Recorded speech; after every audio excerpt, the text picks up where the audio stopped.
Let's make sure we're live on all these different platforms, and then we can start to. Okay, so I got finish.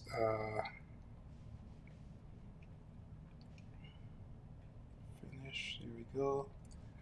Ba ba ba. Vibe coding. Now we gotta do the Instagram. Go live. And then how do we? Is there a way to pull the chat out? Instagram chat.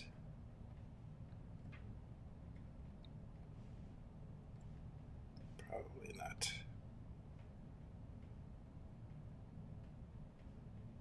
Yeah, the Instagram chat is weird. All right. Hopefully we'll be able to see. Okay, we should be able to see it.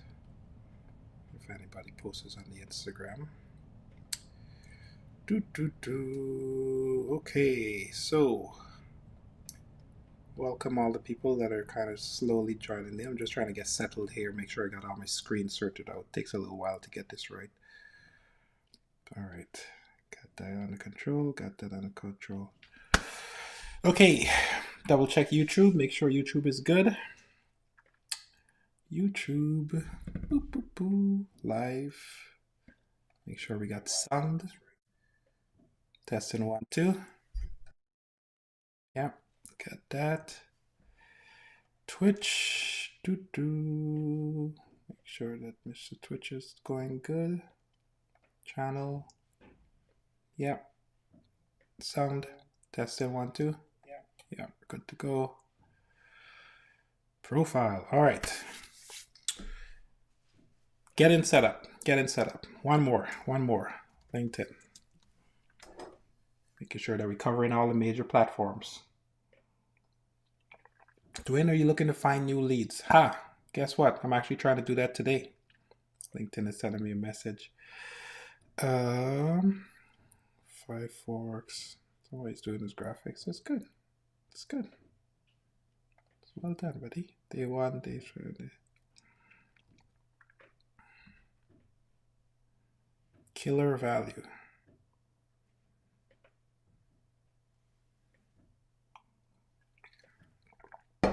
Can't beat those returns.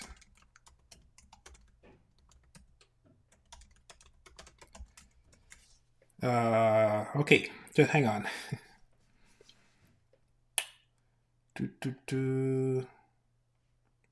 Look at that. Dwayne is live. All right. We're live. How do I mute this? Perfect. Okay, good to go. All right, let the people trickle in. What are we going to be building today? I'm building an AI lead generation system because if anybody knows, if you build an application, one of the hardest things you can do is how to find your leads and how to find your customers. So we're going to be doing that today. And wow, we got a few people in here already. Huh? Okay, total viewers, real time count. Okay, so we're kind of trickling through. Okay, where are we? What else do I have? How do I see my on YouTube? Okay, fantastic. Welcome, people. If you're just joining in, you're wondering what the hell's going on, who this person is, you've never seen me before. My name is Dwayne, and been a software developer for over 20 years. And I've gone rogue in the sense that I've kind of abandoned my heritage as a software developer, and I'm now focusing on sales, marketing, all the other stuff, while still building. So I try to teach you how to not just build your vibe coded application, but how to market it. Why did that crash? LinkedIn crash. Okay, doesn't matter. I think it should be fine. No, we got to go back there because why did LinkedIn crash? Let's see. So if you're new here and you don't know what I do, You don't know what I do. I have a free school community. Just let me know if you're interested in that, where I teach people how to vibe code your first application and how you can use Cloudflare as a platform to be able to. I gotta admit that ChatGPT impressed me with my thumbnail. Vibe code your application and how to think. So we're gonna be building something real because I got a ton of work that I want to do. So I'm gonna legit be building live in public this application that I'm working on. And if you guys got questions, feel free to ask them. Oh, you know what I should do? I should check to see how my feed is showing up on Instagram. Let me see here. Okay, that looks pretty good. Yeah, that looks pretty good. So let me see. Okay, so let's start. Let's start. So first of all, like I said, welcome. My name is Dwayne. If you don't know who I am, software developer, been around the block for a while. Trying to teach people how to vibe code real applications, real world applications, and launch real projects in the real world. Code for what? Hang on. You're asking a question, Mr. Karen. So we're vibe coding an application that basically does lead generation. Hey, Mr. Founder, our IQL app. Good to see you, man. Thanks for being a regular. Thanks for being a regular. So yeah, we're gonna talk about some of the challenges that I've been having and some of the things that I've been thinking about with building. Why is this crashing every time? LinkedIn keeps crashing. You know what? We're just gonna ignore LinkedIn. We don't even care anymore. We're just gonna ignore it. Yeah, sorry, LinkedIn. Yeah, good. Yeah, man, I'm doing great, Mr. Founder IQ. I'm doing pretty good. Just I've been what have I been doing? I've been really focused on this app. That's why I was like, you know what, I'm going to do a live stream today, and I'm just going to focus on continue building my actual app because it's getting close, and I want to launch it pretty soon. So I want to I'm going to be trying to go in a little bit deeper today, and hey, good to see you, man. Thanks for checking in. I'm thank Mr. AOL 2116. And yeah, heck yeah. That's right. Yeah, we're gonna be going a little bit more deeper than sort of like the fluff level. I'm going all around, but we're gonna go a little bit deeper today. So, all right. So this is off the cuff of my head. So there's no planned stuff here, but I want to give you guys an idea of what I want to talk about today, just so at least we have some foundational stuff. But yeah, we want to start digging down in the details of the mind of sales because it's a problem. So I want to talk about selling at scale. That's kind of like my topic. That's like my high level topic here. And when I say selling at scale, I mean like sort of vibe coding your app and how to do things at scale. So selling at scale, right? In fact, it's like selling your vibe coded app at scale, just for the new people. Selling coded app at scale. All right, because this is kind of important. Okay, we don't want to do things one-on-one. We want to go deep on some of the stuff. So I'm going to show you how I'm approaching this problem.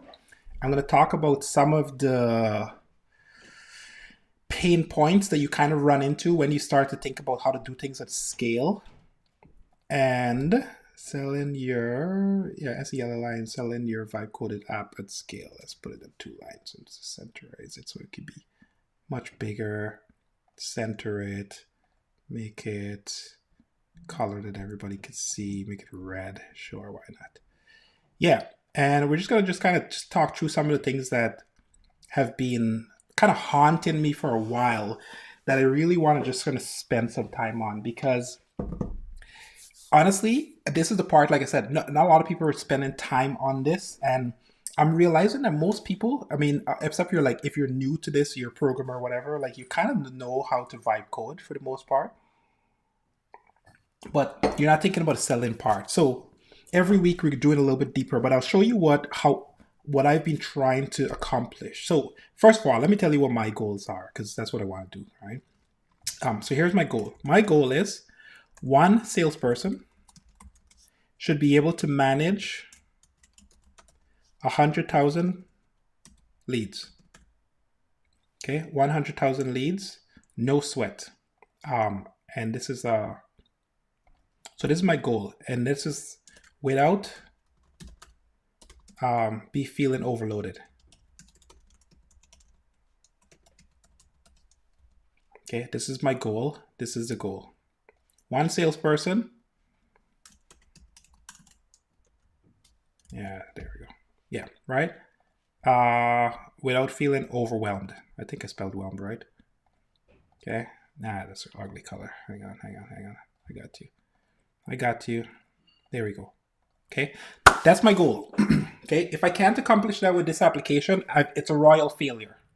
All right. So just so that everybody understands where my mindset is at and what is the mission, what's the goal. And when I say sales, I'll dig into that in a sec, but I just want to make sure that everybody understands at a very, very high level, like what is the mission of my particular app. Okay. Because there's definition of like scaling, and the reason why I'm focusing on 100,000 is because it's an achievable number, but it does require a significant amount of strategy and planning and orchestration in order for you to be able to do that properly. So that's how I'm thinking about this. And so when I started building this application, Lead Score, in fact, I'm going to be doing a new website today for it, also on stream, because I want to redo my website. So we'll talk about how I'm thinking about just building the website as well too. But we'll do a little bit of that, and then we'll do some of the back end details so you understand how it's set up. Okay. So this is the application, and again, I'll go into all the details. I'll do a little bit demo of the application, but I want to talk about the principles and the concepts and the sort of the back end challenges that kind of come with doing this properly. Okay. So if you're like a traditional salesperson, right? If you're a traditional salesperson, you've never done sales before, and you're kind of jumping into this for the very first time, one of the first things that you'll do is, they tell you to do a couple things, right? They tell you to, first it's like get a list, right? Segment your list, right? What are these lists? These lists are people that you're going to potentially buy from you, right? And then, again, traditional people we're talking about here, cold start calling, right? These are like the rough, sort of like very high level, if you're a salesperson, what you got to do. And then they'll start to tell you to network. All right. So this is like sales 101 I'm talking here, okay? I'm not telling anybody any single thing that's new to this. That's not new to this, how to do sales. This is like very, very standard, okay? The problem with this is that it's when we're talking about the modern world, this is kind of dated. It's problematic. It's issues. Might be a stupid question, but what are leads? Oh, hey, Karen, what are leads? Okay, all right. Not a stupid question. So let me help you out for a second. So what is a lead? What's the best way I could describe it? A lead is anybody that you want to sell something to. Okay, that's the simplest way I could give it. So let me break it down for you in a way that would make sense. Okay, and we're going to talk in the concept. Well, I'll give you two examples. Let's say this is. Does my pen work today? Yes, my pen works. Okay, so let's say this is you. Hang on, pen works, so I'm going to use it. Capitalize on it while it still works. Okay, so what is a lead? Great question. And there's no such thing as a stupid question. If you just don't know, you just don't know. So that's cool. That's why we're here to learn. Okay, so let's say this is you, Karen, and you're interested in buying a car. Okay, I'll go with this example, and then we're going to do an app example. We're going to do two examples, so at least we kind of got on the point. Okay, you're interested in buying the car. Okay, So I'm a dealer at a dealership, right? I'm over here. I sell cars. This is my job, to sell cars.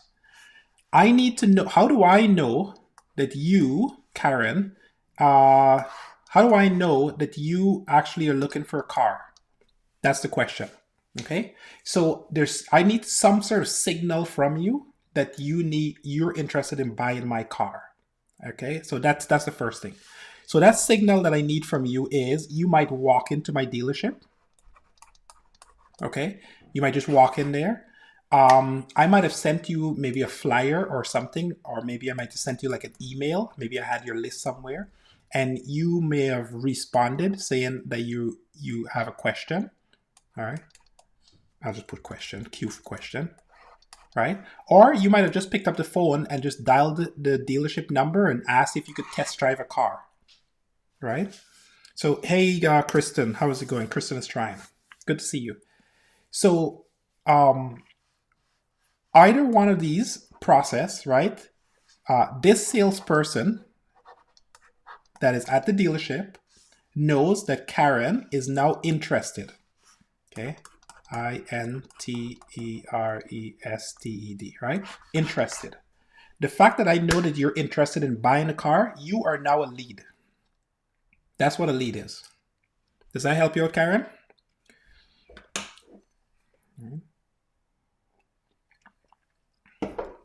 So, yes, good to know. So now that I know that you're a lead, it's in my best interest to figure out how to sell to you, and that's what we want to do, right? Now, the issue is I'm going to turn this into software because we're a bunch of vibe coders here, or trying to do vibe coding. Okay, so if I'm a salesperson, no, so let's go back to the same lead. So this is Karen. We're going to use Karen again.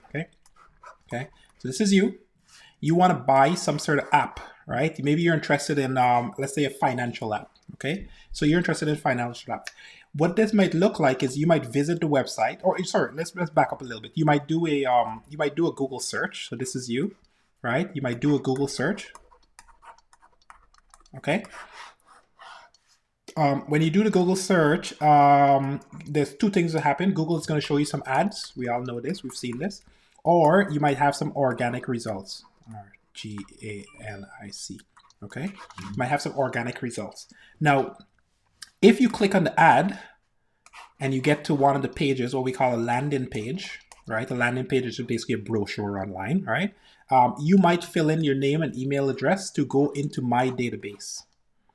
And at that point, when you hit that database, me in the back end, I'll look at that database, and this is how I know that Karen is a lead.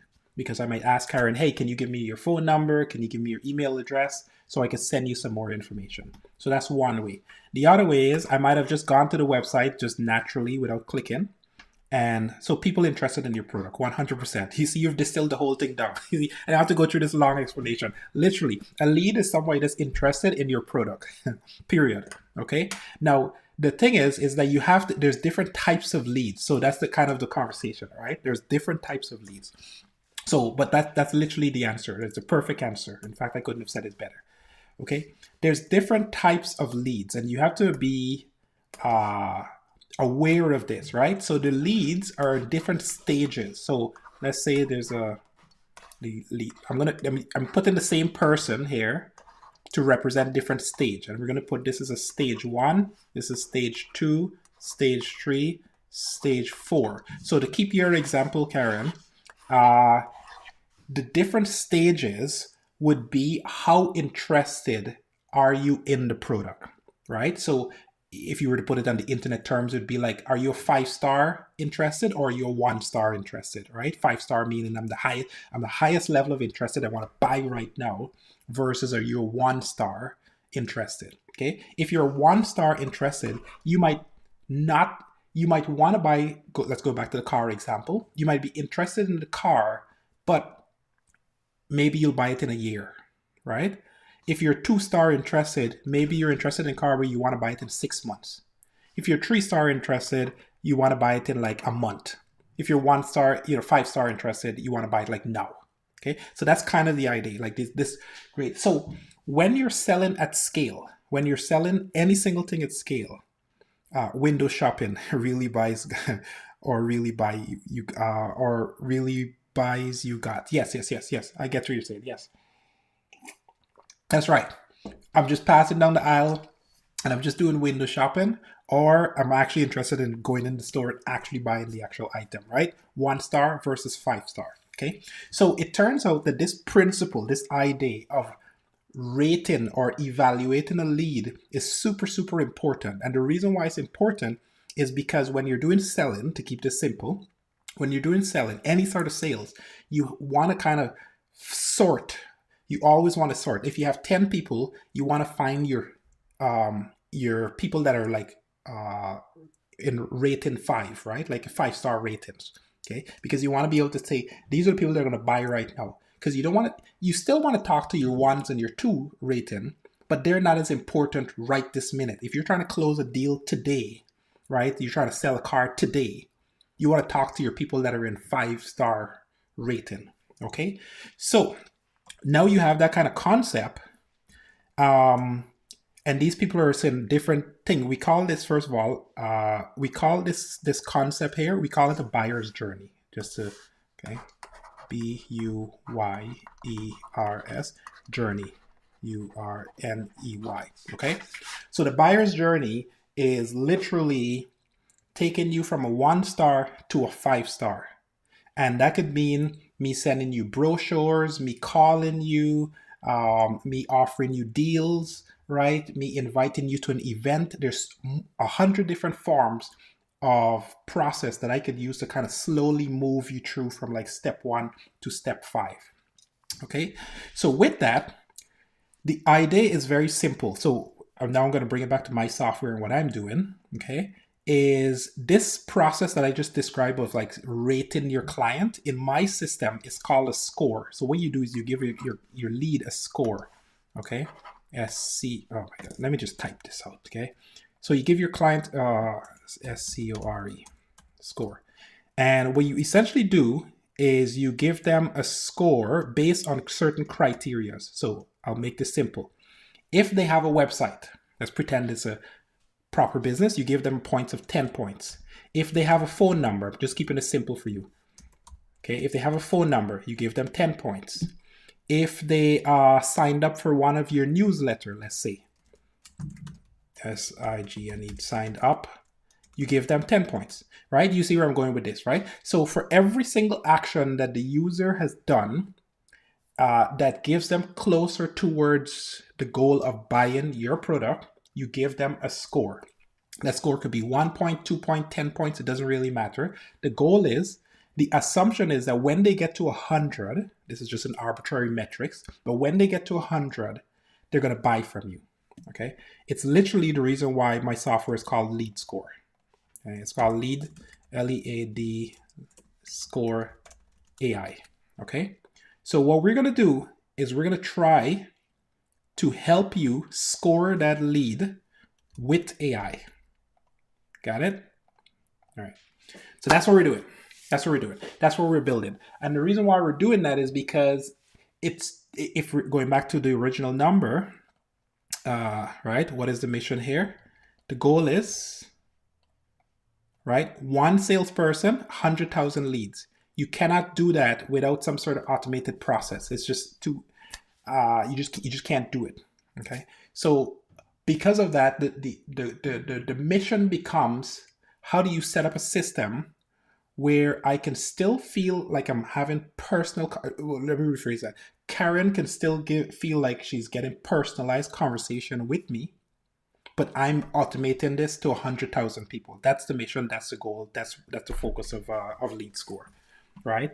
So that's what I've been building for, a while now. It's been a year, actually. It's been a year since I started working on this project here, like proper. And it really truly like dedicated. It's been about 6 months of work on it, like if I were to put it together. So what are the goals? Let me just give you at a very high level what's the mission. The mission is you dump all your leads inside of here. So you just take all your leads. We'll talk about where you get your leads from and all that kind of stuff in a bit. But the point is, you dump all your leads in here. Think of your leads as just a list of Excel spreadsheet. Okay, that's goal number one. From there, once you dump them inside of here, then you can start to keep notes about them, right? So it's just a CRM system, customer relationship management system, where you can put your notes in about the customer. So you could say, spoke with Ramsey last week, and he's definitely interested in having another call. He's interested in my product, and I'm going to put a schedule to call him back next week. This is an example, right? I click that, I click save, and I basically just save that information, and then I could, update their profile details. I could come and send them an email. So these are all standard CRM type stuff. Okay, there's nothing special here. There's nothing fancy about what I'm showing you guys here. The real value is in the sense that one, any CRM system can do this, but the real value here is these numbers. You see this here? It says minus 20, minus 20. This guy says 76. Etc. Is that what the system is doing in the background is just it's constantly trying to score the leads to get you the most optimized, the most qualified set of leads. That's basically what it's doing. And in doing so, you as an individual can kind of focus, you the salesperson can kind of focus on the highest leads.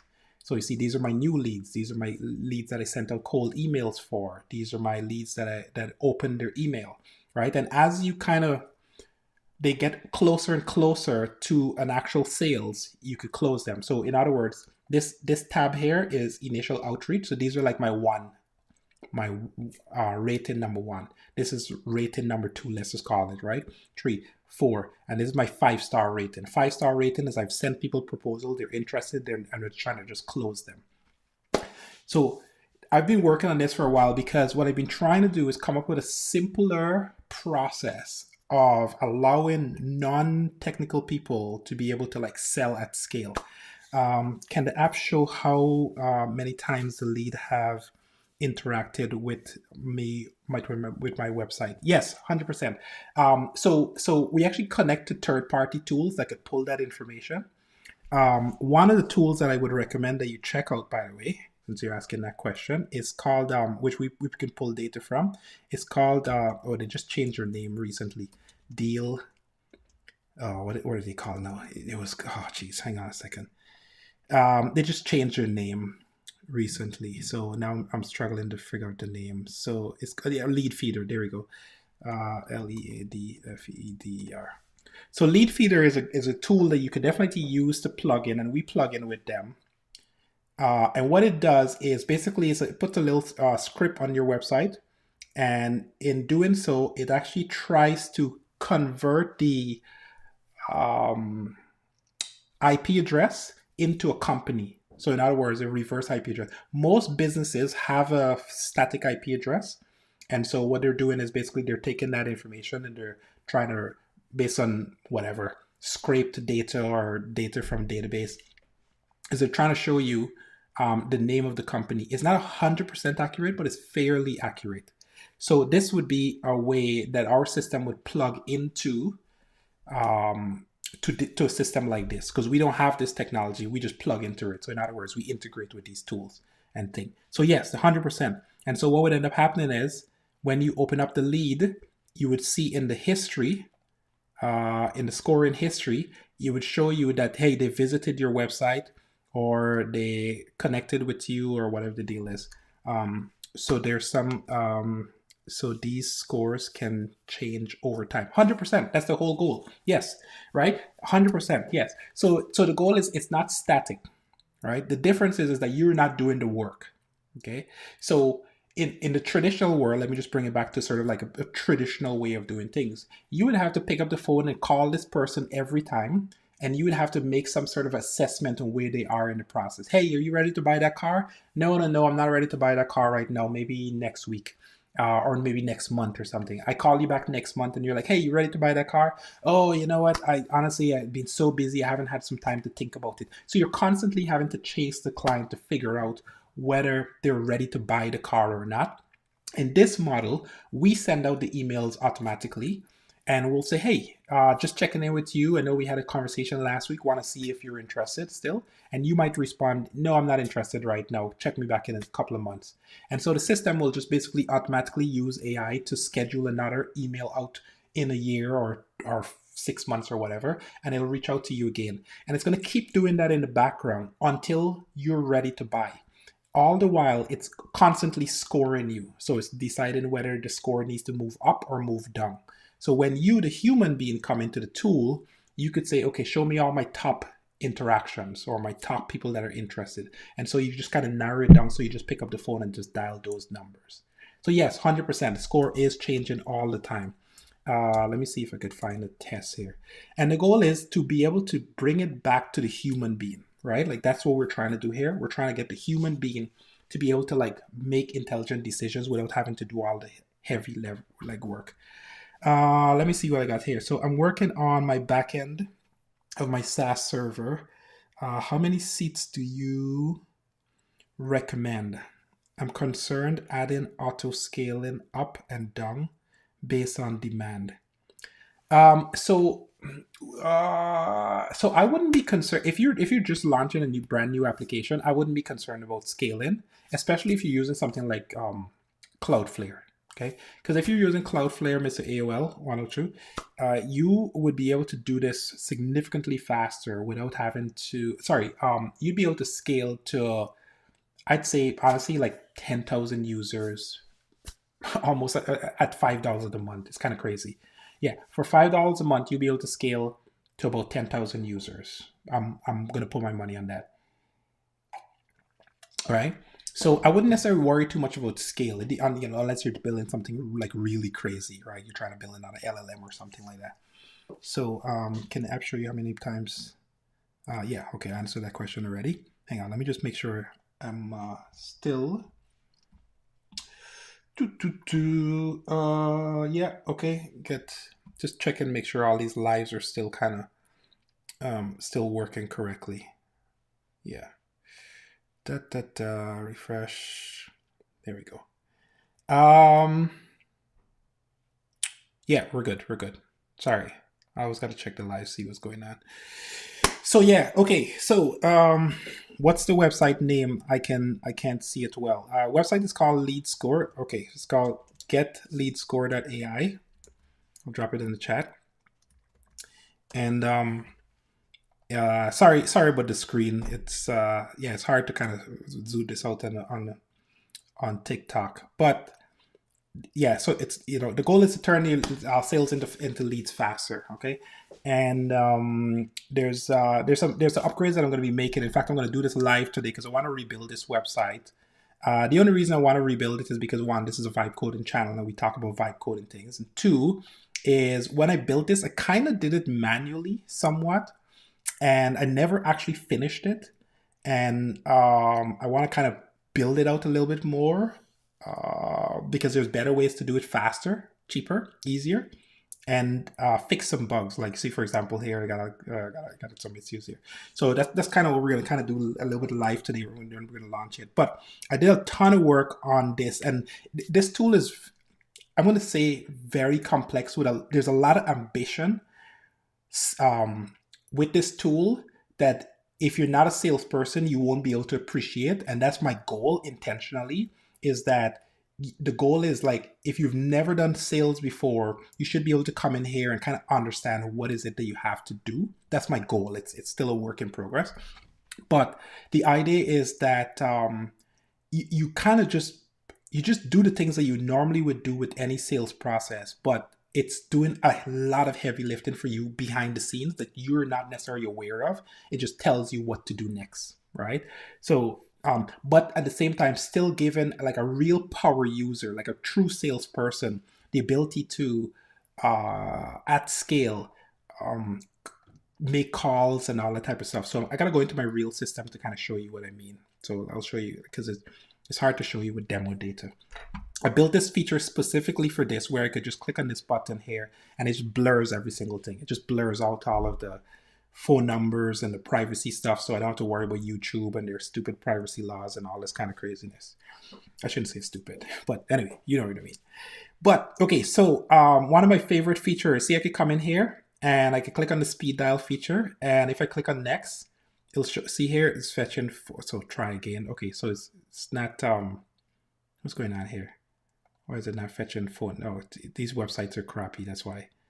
So let me see if I could find fail to, hang on, why is it preview? Let me see why it's, why they failed to fetch. It keeps saying failed to fetch. Try again. Let's see. Screenshot prefetch. Okay, I think I got a CORS error here. Let me just see what's going on here, and then I'll. Is it a CORS error? Is it a not resolve browser API lead score preview? Okay, hang on. We got a problem with the. So we're gonna fix that. So basically, one of the APIs are not connecting. So we're gonna try to see if we can fix that right now. Cloudflare, and then I have this tool here that basically kind of blurs a bunch of stuff, but truth is, that's fine. It's fine. Not the end of the world. Just don't hack my accounts, okay, people? So yeah, so I'm gonna try to fix that live while we think. So basically, it's supposed to basically be browsing.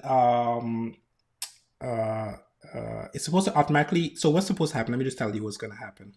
So when you're doing sales calls, one of the things that you have to do is you constantly have to be doing research on the people that you're calling, right? You don't want to call a company blind without knowing who they are. And this is for B2B, just to be clear, right? Business to business. So when you're doing a bunch of calls, you need to be able to call at a fairly rapid pace.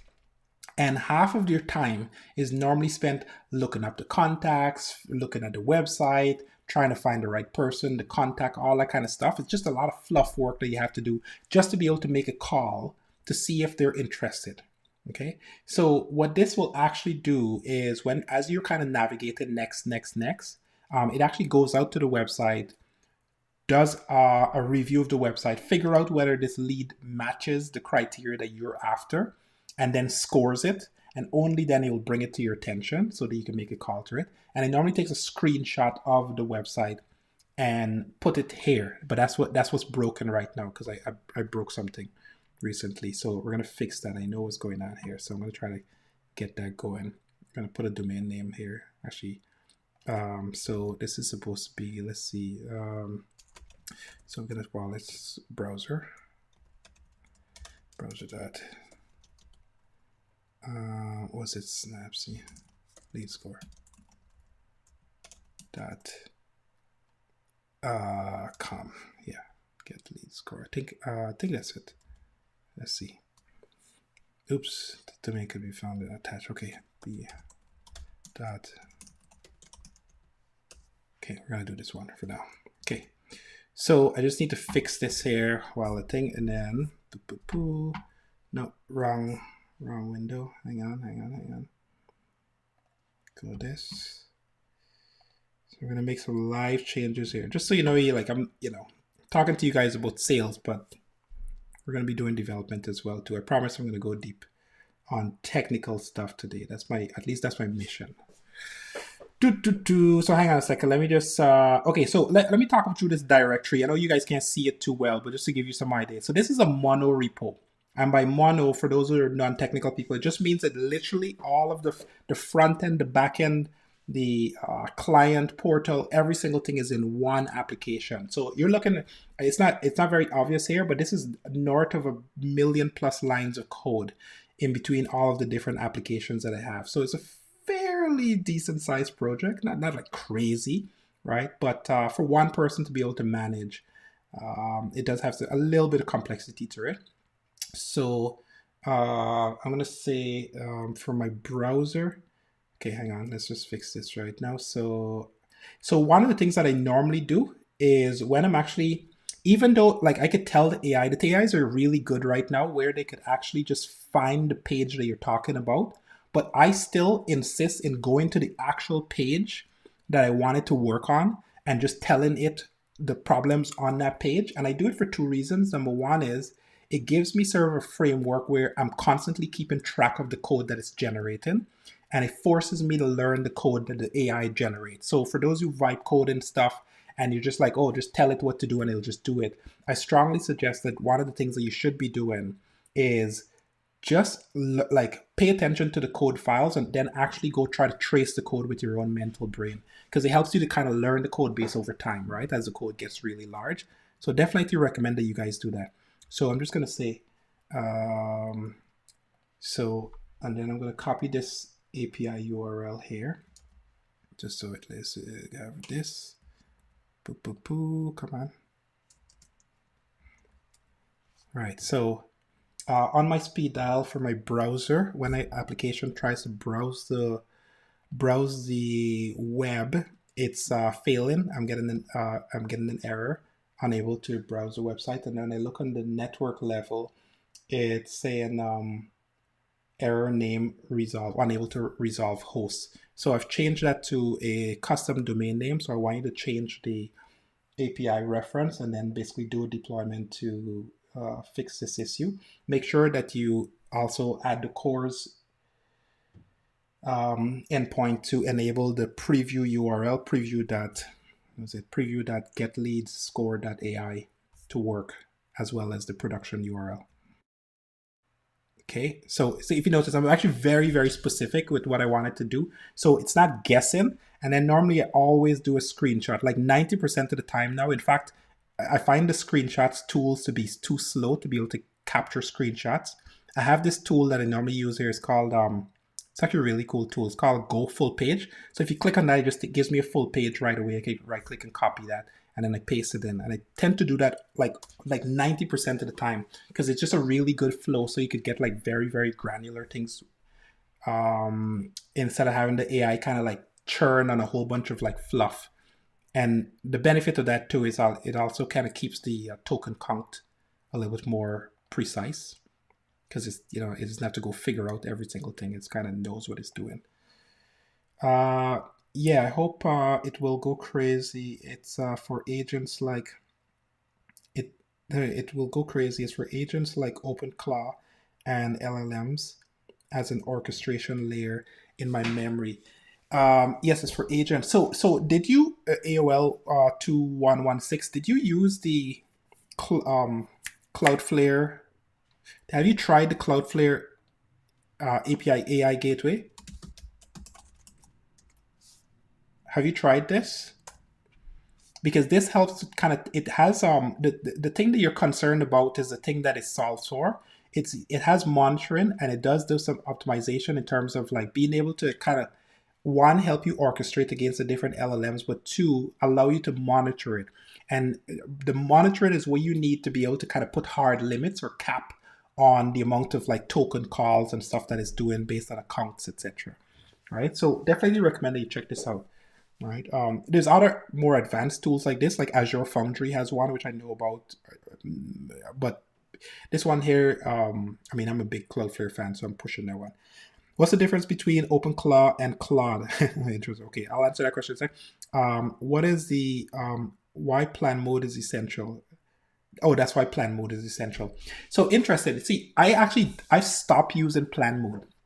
Like, there's very few times where I actually change this to plan mode. And that's honestly is because I find that even if I ask a question, it knows how not to do the work. And if I insist on it doing an analysis, it just basically just kind of force itself into plan mode. It's kind of interesting, right? Like I'm finding that less and less I have to jump into the plan mode. That being said, though, I got a significant amount of planning in this project. Like there's a whole docs folder here, and there's an entire, for every one of the projects, there's like very, very deep documentation that goes across for every single thing. So it kind of knows the project now, and it's actually been doing a pretty good job. So I don't have to handhold it as much. But yeah, no, the plan mode is 100% essential if you're, kind of getting things off the ground for sure. So what's the difference between OpenClaw and Claude? So this is a deep question that I probably won't be able to give it just a just answer. But I'd say at a very high level, OpenClaw just gives you a significant more extension points and customization so that you could do full computer operations, and you could keep extending it to anything that you want. So in other words, tell it to open the browser, tell it to join a website, tell it to sign up for a particular application, tell it to send a Slack message. Like you could just keep extending it and to do must tell it to control your home thermostat, that kind of stuff. Whereas Claude is significantly more controlled and tightly, what would be the word to describe it? Restricted, right? For example, like they just brought out Claude, the browser, computer control. But if you want to like log into LinkedIn, for instance, they kind of block you. So you have to use like a third party browser. This is a thing. So for example, like I just found out about this browser called Min browser. So this is one way to kind of get around the Claude problem, right?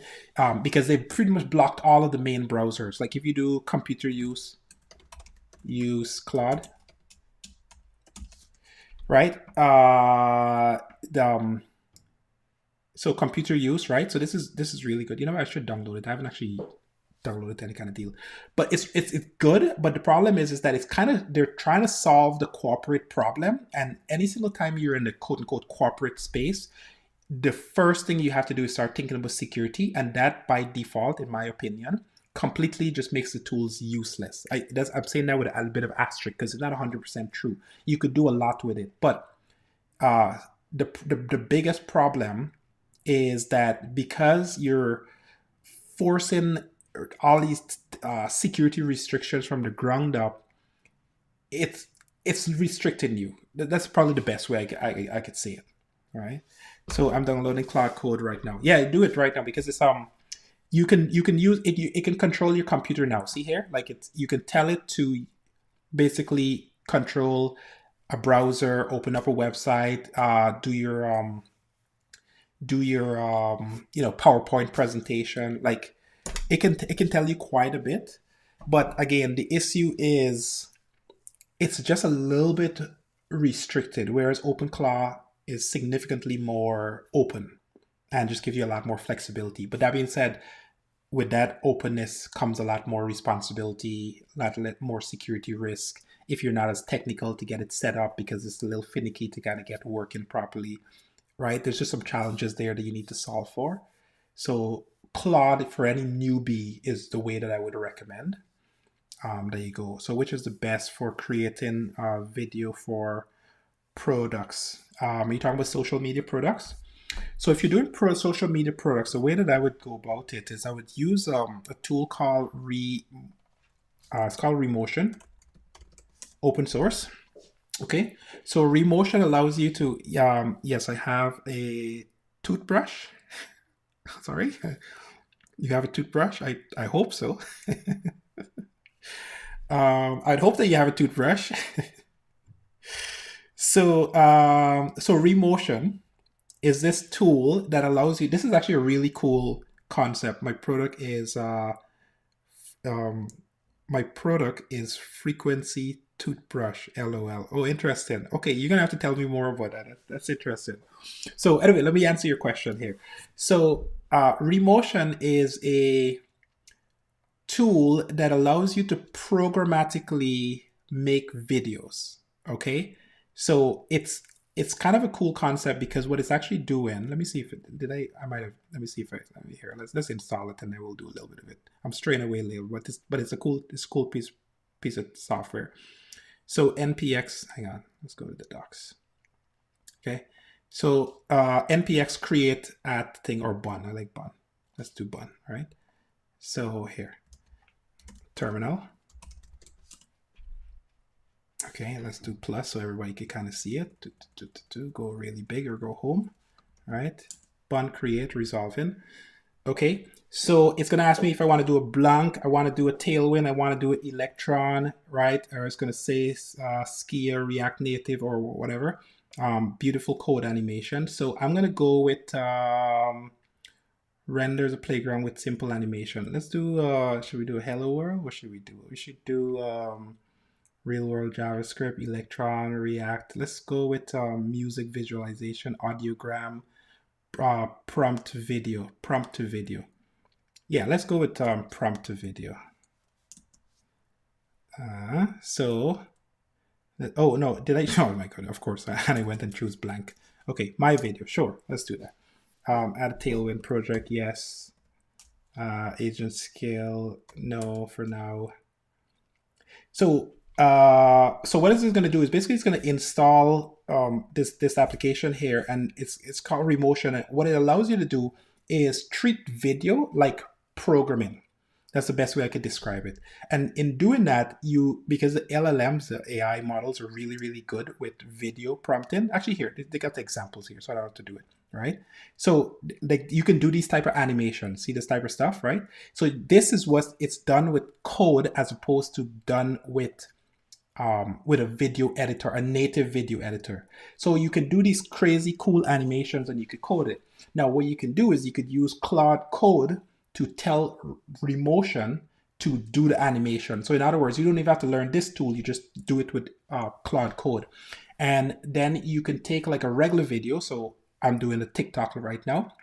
I could do take a cut, like a 5 minutes version clip out of this, and then I could pair it with Remotion, get Claude to get the transcript from the video, and then tell Remotion to basically put animation based on the video, and then stitch it back together and give me a video. So that's what it's good for. So yeah, no problem. It's a really good tool. It's solid, but this is the best way to do it. Download this individually, download Claude individually, and then basically just tell it to just use Remotion to make my video, and just tell it what you want, and it'll just do all the pieces for you. And then you've solved video problem, and this literally will solve, your content problem also, like having to do all that. One of the hardest part is if you got to do content, you got to do all this animation stuff if you want to do it really good at scale, right? So Claude just downloaded now. Great, that's good. Now downloading Remotion. That's good. Really happy to hear. Give me taps on the screen, and that'll be my payment. Thank you. Where are we? Okay, great. Let me see. Hang on. Did I miss any question? So my product. Yeah, okay, got you. Thank you so much. Can you get the product photo on my site? Can you get my product photo on my site? Product photo. I missed that one. Okay, so I use Remotion on my Twiml Studio rendering server. Twin Studio rendering server. Oh, that's cool, man. What do you use that for, by the way? By the way, just so you guys know, Founder RIQ is by far the most advanced person in this chat. So give him a follow, give him a like. The app that he has is actually pretty amazing. It's actually pretty impressive. Go follow him and learn some stuff. But yeah, so okay, great. So by the way, so just so you know, just going back to this conversation a little bit, I plan to, I won't say I want to say, okay, let me do it this way. If you're new to content creation and you need help with content creation, go use this tool. It's called Blotego. Okay, I don't know this girl personally, but I really like her, and she's doing the right thing. And she Blotago. So she's actually using this tool. Oh my goodness, really? Blotego. So I like her style. She's doing the right thing. She got her heart in the right direction, and she knows what she's talking about too. So go follow her. Okay. She'll show, like, her tool, Blotego, which I have a subscription for, but I haven't been using it much. Will allow you to create content properly at scale for social media, and behind the scenes, she's using Remotion in order to generate content. Okay, so let me see. I'm gonna log in inside of here. I was supposed to cancel my membership because I was like, oh yeah, I haven't been using this in a while. Anyway, here's how you use it. I'm giving her a sort of a promotion here. So create a post. Okay, let me close this here just to give you an idea. Okay, let's say you want to, yes, I'm going to remove. Okay, delete. Okay, so it's actually a pretty good tool. Close all. Yes. So okay, so let's say you want to post, you want to do a post, and you want to do for Twitter and for LinkedIn and for Facebook as an example. You could click add a source, and the source that you would use is any text that that you could get it from a text, or you could get it from a YouTube video, or you could get it from a TikTok video, or whatever the deal is, right? So just to make this short, what I'll do is I'll pull the text from my just something I wrote earlier, just to give you an idea. Okay, So where is it? Beats. Come on, man. Come on. Jeez. ChatGPT. That's all I want to do. ChatGPT. And for this live, as an example, okay, we're totally straying away from our topic. I promise. We're gonna get back on track. We're gonna get back on track. I promise. Where are we? Where are we? Where are we? Come on, come on, come on. Dwayne Brown YouTube, right? So for this live, I did this. Okay. I was like, hey, take this image, give me a better one for my thumbnail, okay, and then basically give me a description for my video. So this is the video that we're actually on right now. So if I go to Blotego and I paste that text inside of there, what it's going to do is just based on Twitter guidelines and LinkedIn guidelines, she's going to go evaluate what's the best performing type of format for generating these posts, and she's going to basically just generate the content for you to help you with the posts altogether, and then you could actually generate videos on top of it and schedule it. So it's a really, really good tool in there. So here, see, I'm building an AI generating blah blah blah blah. Like this is what you would post on Twitter, but on LinkedIn tends to want more long posts. So see, it's kind of formatted for that, and for TikTok, it's just sort of a description. So you could do this, and then you could just basically schedule it out. And then there's a whole video section here that will allow you to generate drafts of video pretty fast. And again, behind the scenes, that's what she's doing. She's using Blotego to, Blotego. She's using Remotion. This is, so in other words, she just has a product on top of Remotion to help you like put out content fast. I'm doing a free week of Blotego. I should just sell you my entire life. How about that? I'm thinking about training auto research nano chat with nano. Got to train my own LLM to run in agents natively for an independent so I can use it on edge devices. What kind of edge devices are you talking about, Mr. AOL thing? So, like, okay, hang on. Let me try to get up on the questions here. So, Remotion, yeah, got that one. So, I'm a senior software developer for 12 years. This will be fun. Oh, that's good. Okay, so you know some stuff. Yes, okay, that's great. Perfect. Thank you so much. Yeah, okay, great. Claude just downloaded it. I think I'm logging. Yeah, so since you're a developer, like, yeah, you trust me, you'll go places with these tools because they're kind of programming centric. And especially if you got a background inside of it, it just helps with just solving the problem. But it helps you to. So one of the so you said you had a product, so that's great. It'll just help you to generate content significantly faster, right? Because in today's world, like I haven't been doing this, just to be clear, but I'm telling you what you should be doing is you need to be pushing out 3 to 5 content per day. It's crazy. At minimum, you need to be doing 1 content published per day, minimum, across all platforms. That's just a bar that is set for you to be able to like break through the noise. And in order to do that, one of the problems that I've been running into is that it's just like you have to really plan things out. So one of the things that she actually tells you, Sabrina, which I really like about her, is that she says that every Saturday she sits down and she just plans out the content, and Blotego is what helps her to kind of put it together, and then she just schedules it out with Blotego. So you'd have to think about that for the rest of the week until Saturday again, right? I haven't been doing that, and that's because I got some different ideas about this stuff, and I'm trying to work through it, but I digress. Anyway, so where were we? We were talking about leads, and all right, we're fixing this problem here. So all done, work summary, blah, blah, blah, blah. Okay, cool, deploy. Yeah, okay, so let's just check this in. So let's just jump on the code side for a bit because we got a bunch of code people inside of here. So because I have a mono repo, it's actually really, really important that you set up proper. I'm using GitHub. Whoever is using anything else, I can't say much about that. But the thing that you have to do is you really need to get disciplined about setting up GitHub actions to be able to build out. Because I'm pushing every single thing to Cloudflare. And it turns out that Cloudflare actually supports mono repo. Right. The problem with their mono repo is that they actually limit you to like 5 mono repos. So Cloudflare, does Cloudflare limit you on how many mono repos you could have? So let's see. So limits commonly domain. No, not mono repo. I hate the fact that it. No, that's not what I want. Let's just go to ChatGPT. So the last I checked, the Cloudflare had an actual limit on the mono repo that you could put. I think it was up to 5. Just to give you some comparison, this project alone, this application, it has an API layer. In the application layer, I got 1, 2, 3, 4, 5, 6, 7, 8, 9. It's 9 APIs just on that layer on the workers level. So these are these are .NET projects, by the way. They're .NET projects. I got one container. I actually got 2 containers, but one main container. And then for Cloudflare workers, I got 1, 2, 3, 4, 5, 6, 7, 8, 9, 10, 11, 12, 13, 14.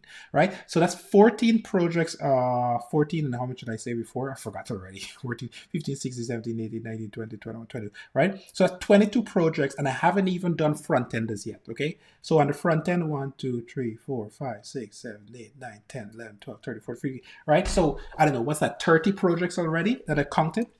Okay, all kind of integrated, all sort of like solving a very specific problem, all kind of sort of integrated in the application. And that's not any of the client stuff. That's not any of the database. That's not any of the backend stuff. So as you can see, if you're doing Cloudflare, let's see the answer, right? So Cloudflare, 5 pages per repository. Yeah. So it's same pages, but this basically translates to projects. So this is the problem. So I've already outgrown this limit, like already, right? You just can't do it properly. They have a soft limit of 100 pages per project. So the way how you solve this problem is you have to do GitHub Actions. Let me see if that makes any sense to anybody. So hang on, let me read the questions first. So I'm doing sign in. Okay? How can we hop on a call? So hop on a call. So join my university. Sorry, you're my university. Sorry. Action Takes University. So here, join my school community. By the way, I should mention that I have a school community, free. Join my school community. Connect with me inside of there, and then we can jump on a call if the school community doesn't answer some of your core questions. Dwayne.me. So let me put the link in. I should mention that. So yeah, if you guys are new here and you don't know who I am, join the school community. I got a school community that answers a lot of these questions. Well, I shouldn't say a lot. I'm working on answering a lot of these questions in here. But it does have a course on Cloudflare, how to get that set up. It does have a online, if you're like brand new, you're like non-technical, like it has a course here and like just giving you the fundamentals on how to like build an application at scale. Because everything I do is about building at scale. I'm not interested in like building a one-on-one sort of like mini app. I'm interested in building at scale from day one. Cloudflare allows me to do that. And so when I teach people how to build at scale. It's just the way that I think about the world. So, all right, I was like, go big or go home. And that's just my thing. I'm all about going big. And then I got a Cloudflare 101 courses that gets you all the basics on how to get things set up. And they're like 5 minutes, 9 minutes, 5 minutes. In fact, this one here is a 30 minutes. And it's because I ran into a problem. And I'm actually going to redo this one because Cloudflare fixed the problems that they had. And it's going to end up being like a 5 minutes course. So my goal is not like bite size, super short, super easy, and you could just get an insane amount of value. That's my promise to you all day long. I will approve you. Don't worry about that. I got you. I'm going right now. Just did it say pending. Let me in. I'll let you in. So yeah. So absolutely. So the point is that you join the community, you kind of go through some of the courses, you got questions, written, and then just so you guys know, if you want to do a little bit more sort of like in-depth type of stuff, then we could do like consulting or whatever the deal is. But yeah. So what did I say I was gonna do? I was gonna let you in. Cancel my 200 chats of today. That's good. That's good. Glad I could influence you. If I'm from Trinidad. No, I am not from Trinidad, but you're close. You're close. I was born in Guyana, South America. So you know Trinidad, so you know what South America is. And but I grew up in Antigua. I lived in New York for a bit, and then now I'm in Canada. So the problem is I go to Guyana and people are like, "Oh, you have an accent. Where are you from?" I'm like, "Here." And then people are like, "No, you're definitely not from here." I go to Antigua and people are like, "Oh, you have an accent. Where are you from?" I'm like, "Oh, here." Go to New York, they're like, "Oh, you have an accent." So you get the idea. So there's no home for this accent. It's just free floating around the world. So yeah, that's the So, okay, yeah, let me approve some people because you guys are so eager to get in here. Developer, non-builder, we got a Golden, we got an Andre. So yeah, hey man, like I appreciate you guys interested in doing. You don't know about Big Banana? Yes, I do know about. Is this Big Banana? Is like, as in like in Antigua? What do you know about Big Banana in Antigua?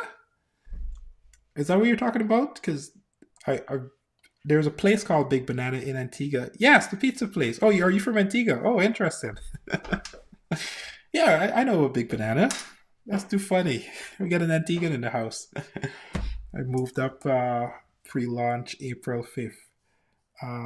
Oh, you went there last year. Okay, okay, got you, got you. Oh, that's cool. Yes, Antigua is like my second home, man. I love that place. Haven't been there. Like I've been away from Antigua for about 20 years, but um, I was back there 2 years ago. 2 years now, it's crazy. It feels like yesterday. And I was like, you know what? I gotta buy a property here. I gotta buy a property here. So let me total side tangent, but this is the reason why it's live. I could just do whatever I want. Jolly Harbor. So I plan to buy a property here. This is like my number one goal now because I actually just a little backstory for you guys. I built a lot of the websites and stuff for this place a long time ago, and then I kind of well, it's a long story, but anyway, the owners I kind of fell out of contact with them. But this is like my favorite place to go. And then I went there last year and with my kid and every single thing, and we just had a great time. And now I'm like, you know what? This is where I want to kind of like settle down. So I've made a decision. So just so you guys know where to find me, it'll be at the beach in Jolly Harbor, Antigua. So yeah, but I'm this is like high on my bucket list to get done. So anyway, I digress. I digress. But yes, I'm happy to hear that you actually went there. So I work for Tyler Perry Studios, and I do business funding. Oh, interesting. Got you. Oh, interesting. So you're in the you're in the VC space. VC space. Tyler Perry. Tyler Perry's doing pretty good. He got a whole thing. Yeah, you know what? Hit me up. Let's talk. We'll definitely connect for sure. I'm from Barbados. Got you. Oh, but no, Bahamas. Bahamas. Sorry, Bahamas. Yeah, Barbados, Bahamas. I got dyslexia, so every single thing is I just look at the B and I'm like I just call the rest of the word. So good to meet you. Join the school community. Connect with me. We'll definitely chat for sure. I live in Atlanta. Got you, got you. Yes, is that's where Tyler Perry's studio is, right? Like I remember him setting up a pretty big studio in that region. So it'd be interesting to see. Yes, yes, yeah, for sure. Yeah, connect with me for sure. Definitely want to connect and chat. Um, yeah, no, I'm. Listen, I'm proud of me. Thank you. But just listen, it's not all sunshines and rainbows. I want to be clear with this here, okay? Like building a startup is really, really hard. Okay, building a startup is super hard, and so that's why I come on these lives every single week and just kind of talk to people, to Caribbean people doing big things. I'm not big as yet, just to be clear, but we're trying to get there. That's our goal. But yeah, no, I'm with you all the way. Right? Caribbean people we're underrated, so we got to represent some way. Founder Arc IQ. So you said you're launching your app in April. I actually want to talk about that a little bit because there's just so many things that you got to do to launch your app. So let's do a quick checklist. Make sure that you're actually on track. Let's do this quickly. I'm gonna put you on the spot here for a second. Okay, so let's see what we got. Okay, and I'm just doing this off the top of my head because this is unplanned launch event actually here. Okay, so you got a website. That's obvious. I know you got that because I've seen your website. You said that the app is already thing. So, oh man, come on, man, what's going on here? Okay, so we got a website, so we know we got that. Social media accounts. Yes. Have you been posting any single thing on social media accounts? Yes or no? You got any articles? Okay. Do you have your product CT hunt strategy? HUNT. What about beta news? Not beta news. I'm sorry. Beta news is the Toronto thing. Beta kit. BETA. No, my goodness. Is it BETA and EWS? BTA. Oh my goodness, I'm going crazy. I'm totally like blanking out on this damn name. Anyway, we'll go back to that one. What about AppG? AppGee? Oh, I'm going crazy. Uh not oh I'm all my words are just kind of just mumbled and I'm just messing up every single thing because my brain is just I'm in brain freeze right now. But and not app oh my god. Um AppGee. Oh my goodness. What is it? AppG. There we go. Yes. No, that's not it either. Oh my, what is the name? I'm totally losing track of it. AppG. The place that you can publish your app at a discount price. Jeez. What is it called again? App. I'm totally losing my mind. I'm totally losing my mind. What is the name? Is it called AppG? Okay, Twitter. Let me pull this up. Hang on.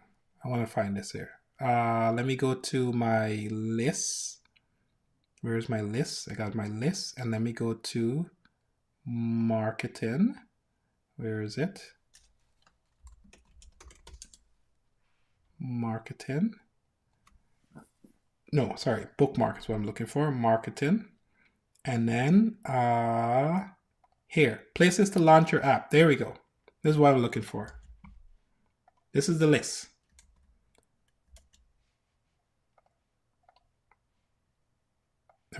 Let's here are the lists of places to launch my app. Can you give me a description for each one of them? There. Okay, this is what I'm looking for. Okay. I don't even know half of these places. All right. But my question to you is, Mr. Advanced User, are you? So we know you got a website. We know you got social media accounts. We know anything. I think you did say you had a waiting list, right? Did you have a waiting list? Yeah, already. Okay, hang on. Let me catch up on the chat here. So, was going to ask you about VS Code plus Claude. I can get get the two connects. I go through the motion. I'm gonna ask you about VS Code plus Claude. Yeah, so I can't get the two to really two to connect. It goes through the. That's interesting. That's interesting. Okay, hang on. I'm gonna go back to that question in a sec. Authorization keeps key author entropic. Okay, I'll come back to that in a sec. I'll answer that one. How can I interview you this year? Action. Tell you what. You reach out to me through my school. We're gonna connect. I'm gonna send you my calendar, and we could jump on a call, and we could chat very specifically about sort of like your vision and what you want to accomplish. You're working with Tyler Perry, so I take it you're in the media space, your media thing, and you mentioned investors, etc. So there might be some synergy between what we're trying to accomplish for sure. Never met an app developer, and I feel like the younger needs to hear your story. Oh, got you. So yeah, no, I'm definitely willing to share. That's for sure. I got a lot of battle scars, no question about it. Like you don't come on a live and do a live for 3 or 4 hours without like a lot of battle scars. Okay, so yeah, we lots of stories there for you. But when I go back to VS and ask it to log in to Claude, so are you trying to log into Claude? Are you trying to log into to VS Code using Claude this way? So let's just back up for a second to make sure the conversation kind of stays broad for everybody. So there's a couple ways to log into VS Code with Claude, right? Number one is you have to you could use it through Visual Studio, right? Through VS Code. You could use it through Copilot, or you could use it directly. So if you're talking directly, like I have the plugin, for instance, for Claude here, right? See Claude here. I could do a new session, and I could just chat to Claude inside of VS Code like this, right? Or I could do it as a side panel. Like it's just the interface is all wonky, but you get the idea, right? So I can do this. And if I chat with Claude here, this is using my $20 a month Claude subscription right now. CLAUD, right? So that's one way. Okay. And with this way, it's not going through VS Code. The second way that you could do it is you could literally just um, go to VS Code, which is what I do, and once as long as you're on a basic tier or whatever, I'm on a professional whatever the max tier is, you could just choose it from this list. This is how I use Claude 90% of the time. Okay, and yes, I use a plugin in VS Code. Yeah, so if honestly, I find the plugin not to be that good. Honestly, I use Claude through VS Code. This I'm not saying you should do this. I'm just telling you what I do, which is I use Claude through VS Code because I feel like there's a rivalry going on, and I noticed that the Claude plugin is just not properly integrated with VS Code. I generally believe there's a rivalry going on here. Like VS Code claims that it's open, but let's be real, everybody's fighting for money around here. So I noticed that there's some limitations in the way that it kind of behaves. Whereas the Copilot is very native, right? Like I can access the files and do a lot more stuff here. See it automatically. See here with if I use the Claude, I have to tell it what file I'm currently on. Whereas if I'm in the Claude using VS Code, it automatically knows which file I'm on. Like it just puts it in, right? And if I could click it and I could tell it to just open up, use all of my tabs, like all of my open editor, or I could tell it just use this folder or whatever. And with Claude, you have to kind of be a little bit more, see like upload a file or upload or whatever. So it's kind of a little, see here, attach file, right? And even if you do that, you have to kind of like choose up this modal and stuff like that. It's just a little wonky. Actually, I take that back. It just put the file here. It does put the file here. I can see it.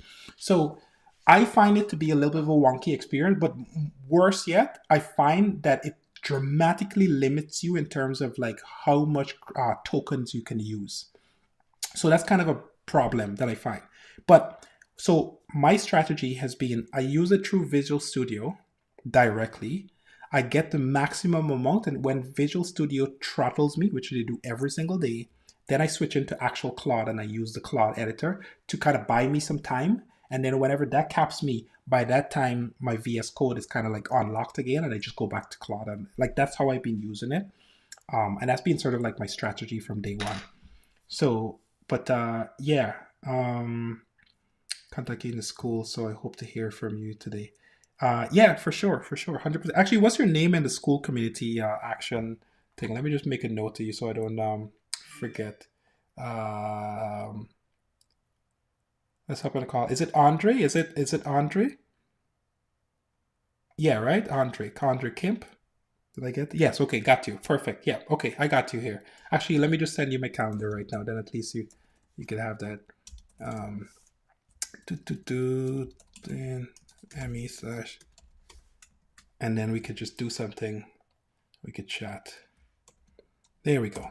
Done.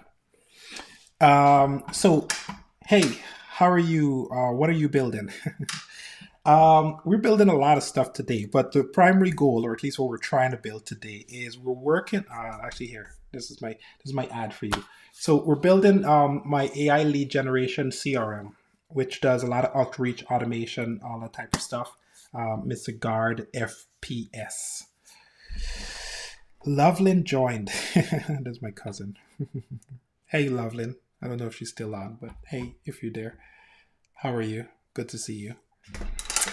So okay, what other questions we got? I mean, so many questions. I'm trying to keep up. So how can I interview? Blah blah. You send me a thing. Andrew Kemp got that. The join VS Code. And hey, by the way, if you guys are getting value from this, just like the screen, double tap it. I gotta do the whole TikTok promotional type of stuff. So I appreciate every one of you that are just kind of hanging out with me here. So shall we do some coding? What do you guys think?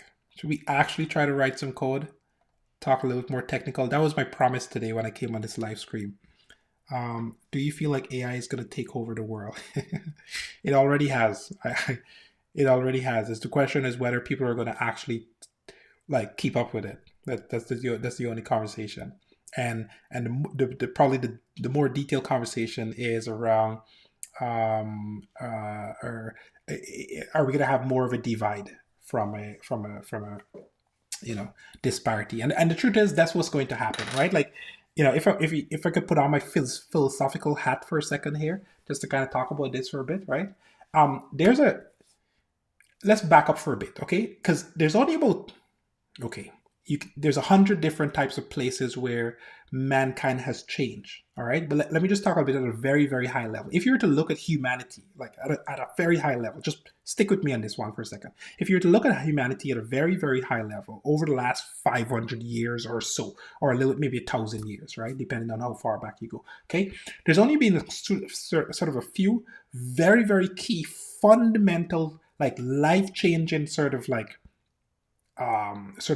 moments in society. So for sure, number one would have been the fire. Okay, whoever invented or figured out the fire, like how to start the fire or heat something up or something burnt, like that was like life changing because it literally meant that we could like cook meat as opposed to eating raw meat, right? Like it was like life changing. Okay, I don't know if I could eat raw meat today. Well, I'm like, yeah. So that's one. Okay, the second one was definitely the wheel, right? The wheel revolutionized the mode of transportation because then you could put a horse and carriage, or you could put like a cart or whatever it is to pull items on a thing. So those were like huge shifts. You could with a wheel you could put a lever and you could lift things up. There were so many things that you could do with the wheel altogether. And if you want to fast forward a little bit more to our generation after all the wars, right? Because there's just a period of humanity where it's just wars and it's just empires rising and falling. We won't talk about that. Right after the World War and all this type of stuff, the real big shift that we've had is the Industrial Revolution. Okay, because the Industrial Revolution allowed us to basically, because we figured out how to take steam or energy or heat and transfer it into other stuff to get things done, right? So the Industrial Revolution was that sort of game changer moment when we figured out, oh, if we heat this up, we could turn a turbine, and that turbine could either generate energy or it could move a train, or right, like it could do stuff with that energy. So that was a big unlock. The next big real unlock was the fact that we were able to take sort of like energy and essentially minify it into computers, right? So the birth of the mainframe and all this kind of stuff, like computer in itself, and more importantly, the personal computer where everybody had a computer at their house, in the early days, right? And now we've miniaturized that even further to bringing that into our hands. Like every person almost on the face of the planet has a smartphone, right? More or less, unless you're like a very, very poor part of society. So this is just now fundamental. The thing that we haven't been able to truly unlock, like in society, is how to get the computers as it is to do stuff without our input. This has been sort of like the barrier that we've had, right? Like we could, if I tell the computer what to do, I could program it to do something, but I can't get it to kind of do more things on my behalf outside of programming it, right? So you had to program input, output, input, output, input, output. AI is forcing that change from a paradigm. It's a sort of a fundamental paradigm shift in the way that we think about things, because for the very first time, we could give AI a concept, like an actual human being abstract concept. We can give it to a model, and the model will come up with the output, right? And that just unlocks a whole lot of set of potential that we've never had in human history before. So it's not a question of if AI is going to take over the world. It literally is going to transform every single industry, because that input could happen either on the fundamental level, like programming, which is where all the developers are sitting right now, right? But it could also happen on the stock market level. It could happen on sort of like the war level. You got a bunch of wars happening right now. It's making decisions every single day about who to keep alive and who to kill. Like, right? So this is for you, for the next shift that we're moving into. The game is not about if this is going to take over the world. The game is, are you going to keep up with this shift? Like, that's literally the only conversation that you should be having at this particular point. So anyway, I've come off my tangent, but I'm just kind of giving you sort of like a very, very high level, broad picture way of thinking about this kind of stuff. And the fundamental shift that we're like, for the first time, for the very first time in computers, I have done way more work than ever, like ever. And I'm the type of person, just to give you guys an idea of who I am. In the early days, when I met my wife, okay, and we were still dating, like she would drop me off at the office. I had an office downtown Toronto. She'd drop me off at the office on a Friday night at like 5, 6 p.m., whatever it is, Friday evening. And I wouldn't leave that office until Monday morning. I'd work all weekend, nonstop, like round the clock working. I've been doing that for decades. Well, maybe not decades, for years, okay? Up until I had a kid and a family and all this type of stuff. So this is just who I am, like built in. And those are my most productive years. I built a bunch of startups and yada, yada, yada, and all that kind of stuff. But even with that amount of work, I could now sit down watching my kid play with toys, and I could do more work in an hour than I did on that entire weekend. Like the level of unlock that you have is just unreal. And I'm doing now on average, I'm not making this up. Let me see. Actually, this week my productivity wasn't as high, but I'm kind of curious because I haven't actually checked it. Let me just see, just to be real with you guys. So here, we're talking about a whole bunch of random stuff here, but just to give you guys an idea. Okay, so this is a tool that I use. By the way, if you don't know this tool, it's called Rescue Time. One of the best tool in the world. So this week I kind of slacked off. I did 63 hours of work this week. I've been all over the place this week. Okay, so I haven't been very productive. And my productivity is down. Compare that to last week. Let's see where we were last week because I haven't been paying attention to this.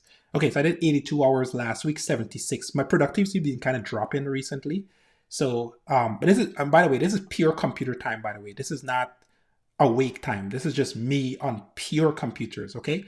So I've been doing consistently on average, let's just say about 65 to 70 hours of pure computer time, and 70 to 75 to 80% of that has been vibe coding. Okay? The performance improvements and gains that I've been getting is unreal. It's unreal. Okay. So this is a conversation about, are you going to keep up? That's the only conversation we're having here. Right. Whoa, this is good. Agents team. Okay. So this, that's what's good. That's what's good. I have to interview you. Okay. Hey everyone. Hey Shannon, how are you doing, man? Welcome. So yeah. So anyway, I appreciate you saying you have to interview me. I'll learn a little bit more about what you're doing, buddy. But yeah, so where are we? Or let me just double check in the chat to see if there's anything else. Um, yeah, okay. So we're up on the chat, making sure that we're not thing. Okay, and sorry, I just gotta double check on the chats and stuff like that because things kind of go all over the place. Oh, you know what I forgot to do? I forgot to. Oh my goodness. I always forgot to message the school community, let people know that I'm on live. All right, so let's build something, shall we? Let's can we do some coding, like real coding? So if someone has a web app, can vibe coding help them deploy it to a mobile? 100%, man. In fact, 100%. So I have another. So I have multiple startups that I'm working on. So this is an app that I built. It's 100% a web app right now, and it's being transformed into a mobile app as we speak, like literally. So this is an app that basically helps you with financial planning, track yourself, get out of debt. I'm the worst with money management, and the one reason why I built this app is because I'm supposed to, me and my wife, we're supposed to sit down every 2 weeks or so and kind of go through a spreadsheet to kind of figure out our finances, where we are, what we're doing, whether we're on the goal. We never do it. And then every year, I've been doing this for like 7 years, we compare what we planned versus what actually happened. And it's always out of whack all the time, every single time, right? Because you say, I'm going to spend $100 on, I don't know, restaurant as an example. You end up spending $200, you never update the spreadsheet. All right, just happens. So that's the reason I built this app. So that the app could just keep me honest and keep track of every single thing, and I don't have to think about it. And I can pull it on my credit card statements and stuff. And the question is, well, there's other tools on the market that does this stuff. Yeah, but they don't do a really good job of like categorizing things the way that I want to categorize it. And I want real consistency in that categorization and nuance in that categorization. And then on top of that, I wanted to have a proper report like every single week where it says, hey, based on your goals, you said you wanted to do this. This week, here's what you did, and here's why you're off. And if you continue this, you're going to be off by this much by the end of the year. Like I wanted to have a conversation and guide me on what I should be doing every single week. I just haven't seen any single thing like that on the market, so I'm building it. This is free, by the way. You guys want to check this out? Go to Affordly. It's called Affordly.com. That app, just in case you guys are curious about it. Go check it out and sign up for the free beta program. And I plan to keep it pretty much free and or charge a dollar per month. And that sounds a little bit low, but it's like, yeah, and I'm not trying to make money. I got other apps that I can make money from. This is not one of them. This one here is trying to do something good for the world. I think we'll find out soon. The credit card companies are going to come hitting on my door soon enough. I guarantee that. So what are we doing? Are we building or what? What are we doing here? How long would it take for you to turn it into a mobile app? Have you done that before? Yes, 100%. So I'll answer that question in two parts because I have let me show you what I've built just so you understand. And then it'll start to make sense to you a little bit. So mobile shell. So if I do cd apps, SnapSuite, SnapSuite app, mobile shell. So this is my, so I need to do bun start, bun run, bun run start. So this is my mobile app, and I'll show you why I'm answering this in kind of a two-part question, but it'll make sense for you in a sec. Bear with me. I just gotta get everything set up here. So simulator. Okay, there we go. Okay. So where's the simulator? There we go. Okay, it'll load in a sec. So if you were to go to m.snapsuite.io, this is my auto construction app. This is a mobile app. And what it basically does, without going into too much details, it helps contractors like HVAC, plumbers, electrical workers manage their jobs and their projects. Okay, so this is what it looks like. It's just a web app. There's nothing fancy about it. It's literally just a web app that you can scale down to a mobile size, and it looks like a mobile. So it's just a website. That's for all intensive purposes. Okay, what I'm doing now is I'm taking that and I'm basically putting it into an actual shell of a mobile app. So if my simulator loads here, you'll see. So here, so let me scale this down a little bit more. Yeah, so there we go. So just to put it side by side. So this is now the mobile version of this app, the web app version is. So there's just going to be two versions around. Why is there two versions? Because it was easy for me to build out the web version first, get all of the features right, get all the functionality, because I can iterate significantly faster. I don't have to go through Apple's certification and iOS certification, and Android certification, etc. And then only once I've accomplished getting the app right, then I turn it into an actual mobile app. So this is the mobile version of it. If you look here, you see the home page. So it kind of looks, let's do it this way. So we can do side by side, right? So if I go here and I go to home page, it more or less looks the same, but I'll argue that the mobile apps look a little bit better, right? Slight differences. Come in here, open jobs, and then see it looks open jobs. And what's the difference and why would I want to do this? Well, number one is every single time you have to get somebody to install your app, it's kind of a nuisance to have to tell them how to. You could install a web app. Most people don't know that, but you could actually install a web app. The problem is people don't do it regularly, so it's kind of hard for you to explain it to them all the time. And so you just want to be in the app store, like just because it's just a good distribution channel. And so yeah, so this is what it looks like. It's basically identical, exact same thing. It's actually the same web application wrapped in a mobile shell. This took me 4 days to do.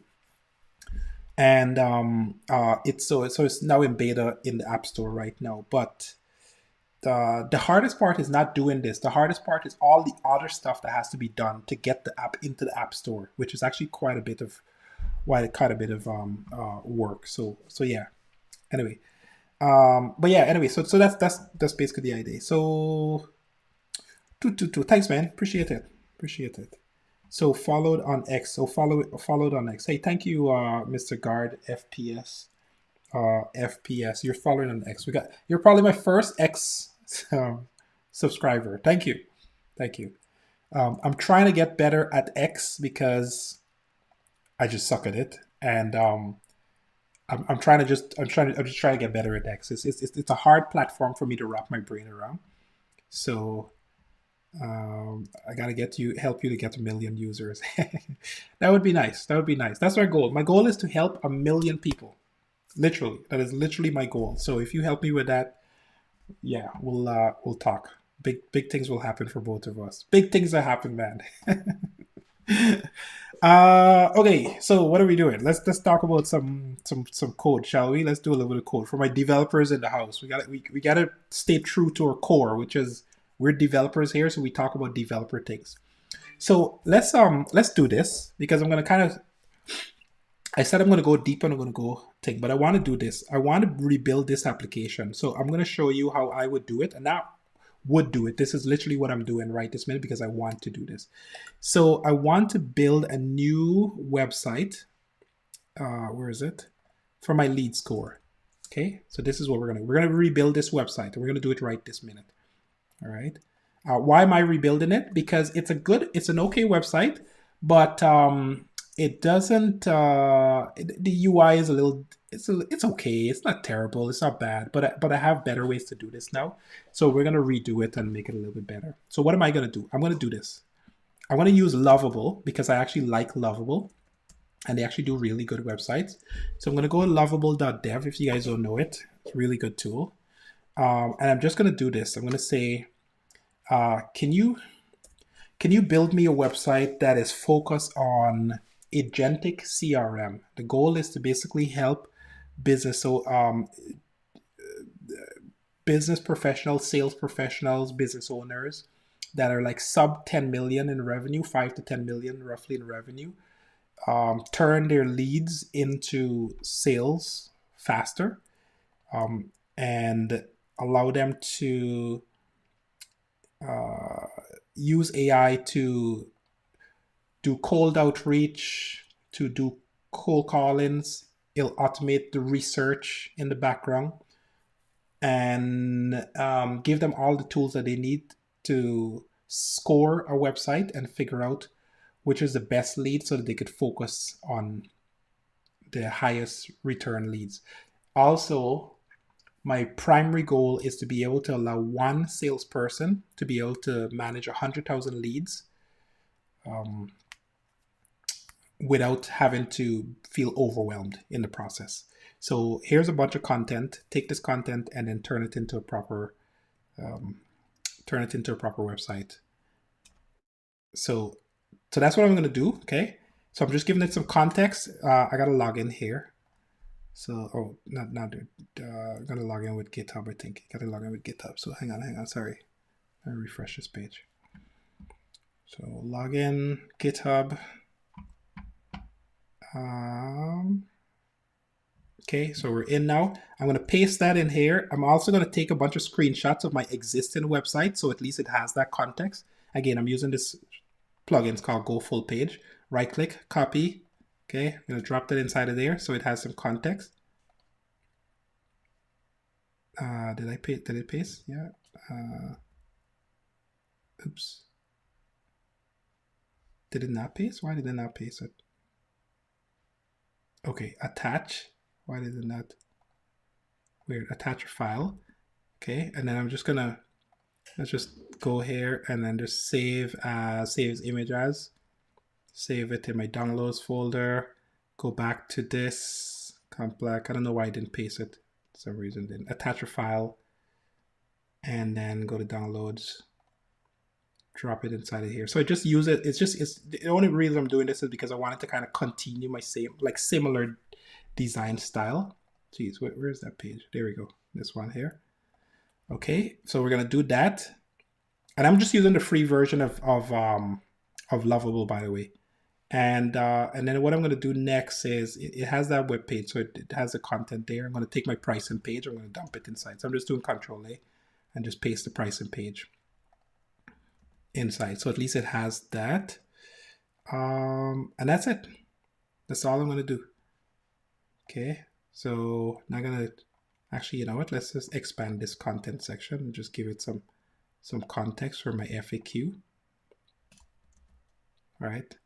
So this is me redesigning a website, right? I don't now see they want me to upgrade now because yeah. So okay, so let's fine, we'll upgrade it. Okay, let's upgrade it.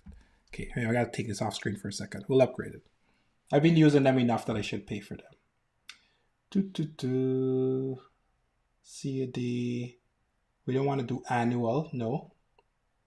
And we want to do per year. No, definitely don't want to do that. I want to do go back. Oh, hang on. Oops. Damn it. You know what? I totally messed up, guys. Totally messed up. I was trying to upgrade and they're trying to force me into their monthly. I don't want to do the monthly. I want to do so that everybody's getting smart now, right? Because what's happening is everybody is credits remaining reset in 5 hours. Yeah, okay, so I have credits, but hang on, I don't think it's enough. But let's see, let's see what's going on here. I submit. Why is it accept? Okay, yeah, I have credits. Enable. Accept all. Yes, okay. Yeah, okay, so we'll let this churn and then we'll come back to it in a bit because I'm literally gonna swap this website for you just to show you guys how easy it is to swap out an entire website like that. Okay, so we're gonna do that live. Let me catch up on the chat here a little bit. Hang on a second. So what island you from? We've done that question.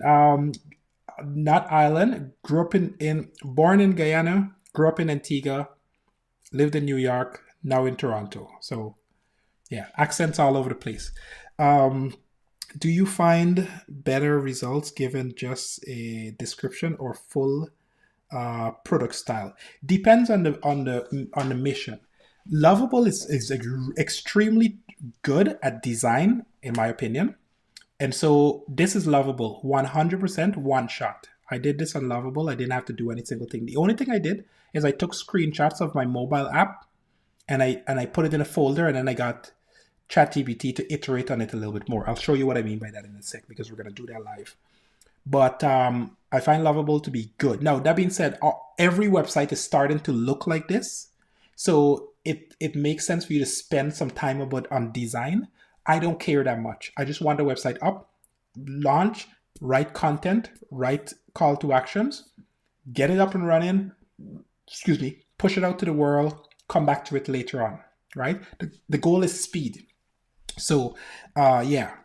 But to answer your question a little bit more in depth, if you want to do more proper designs, Google Stitch is where it's at least for me right now. Google STITCH. So Stitch with design. So if I really, really cared about the design, this is what I would do, just to kind of be complete here. Okay. I would come back to my home page. I click on my screenshot button, take a screenshot, copy this. I go to Google Stitch and I would say, give me a website, and I don't want Flash. Let's just do Flash for this one. And then I would paste this, and then I would say, can you design a new design concept based on this image? Okay. And what Google Stitch will do is it'll focus on the design aspect of it, and then it'll give me the HTML, and that's the sort of the better approach. So you see what it's doing here? It's going to take my design and then it's going to try to improve upon it. I'm using the Flash version, so it might not be as good, but just to give you the idea.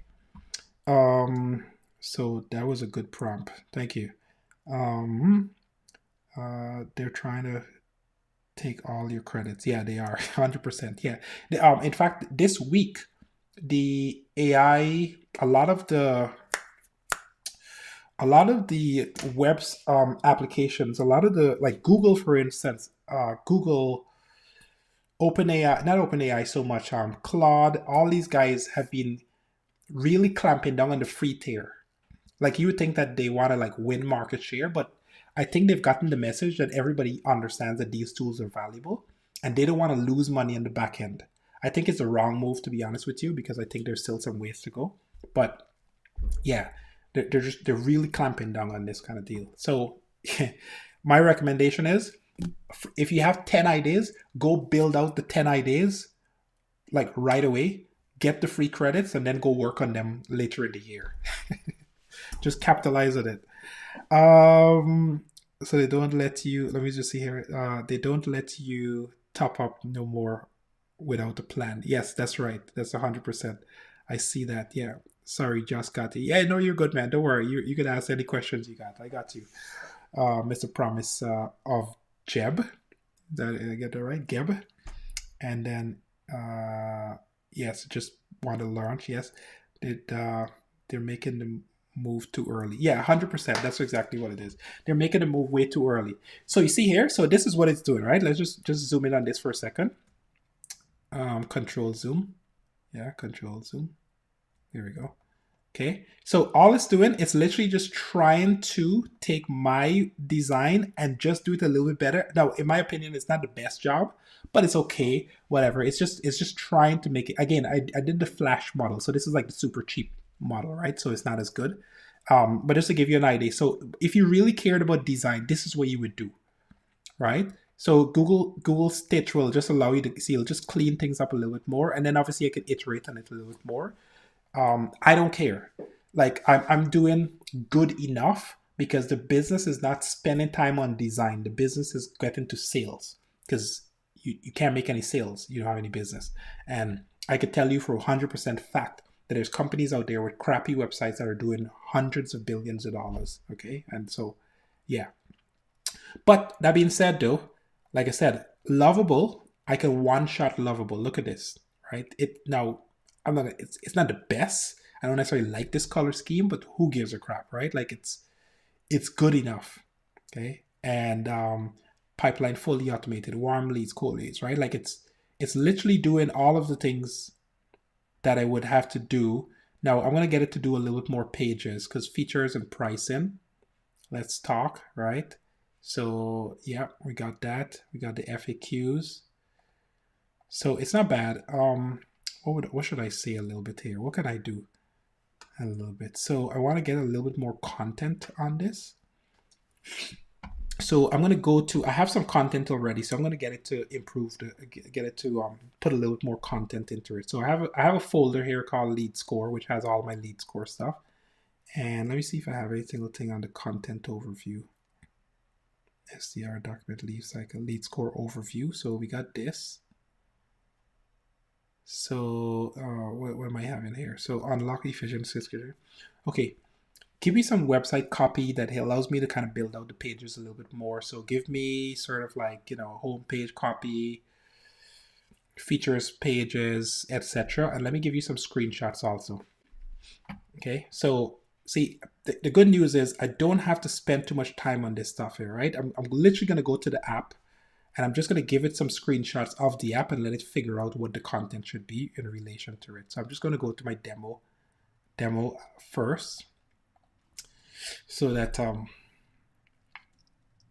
I can just take screenshots of the demo content, right? Because this is all test data in here. And then we're going to screenshot this. And we're going to drop this inside of, come on. Okay, we're going to drop this inside of ChatGPT. And go back to, no. Okay, I got too many things open up here. Come on. So we got leads, we got pipelines, right? We got pipelines. Okay. Come on. Oh my goodness. This thing has I'm going to complain about it. My Mac has a stupid problem where if you take a screenshot and you try to go too fast, it just doesn't allow you to copy the stupid image. It's really annoying. Anyway, we're not going to complain about that today. So where are we again? Where's ChatGPT? Let me just put these two together, right? So I could just say, okay, so I'm going to paste this. So that's my second screenshot, right? If you notice, all I'm doing is just giving it the screenshots so that it could figure out like what this application is about, right? Like that's the extent of my so I'm going to put an inbox here. I'm going to put it, allow you to do that, right? So it could just take the screenshot, figure out what the app is about, and then build a web page based off of that, right? This way, right? The benefit of doing it this way is that I focus on building the application first, getting it to where I feel that it's actually usable and it actually has value to a user. And then from there, like you let the AI just kind of like use that as a foundation to build out all of the marketing copy, etc. And you could just go significantly farther doing things this way than the reverse. Okay, so I want to do that. I also want to make sure that it's do the research as well too. So I got a task list board here. All right, so I'm gonna get into the task list board. Come on, let's do this. Go faster, faster. Honestly, I want to build my own screenshot tool because I do so many screenshots and I find the screenshot process to be so damn slow. It's unbelievable. I want to press one button and just paste. That's it. And it's right now it's just too slow. And again, for some reason, my Mac, if I go too fast, it just doesn't work. So okay, keep going. One more. We got the speed dial. All right. So we got the speed dial here. Feature, which is at another date we're gonna demo this. In fact, I'm gonna start doing live calls to show you guys how fast the speed dial system works. Because I've used at least 4 or 5 different speed dial systems, and honestly, they're all garbage. Not even trying to like sugarcoat that. They're just garbage. They don't even work properly. So this is I didn't mention this part, but it has a research section where if you add a bunch of leads to the research list, those leads are going to automatically go out. It's going to kind of go look at the website.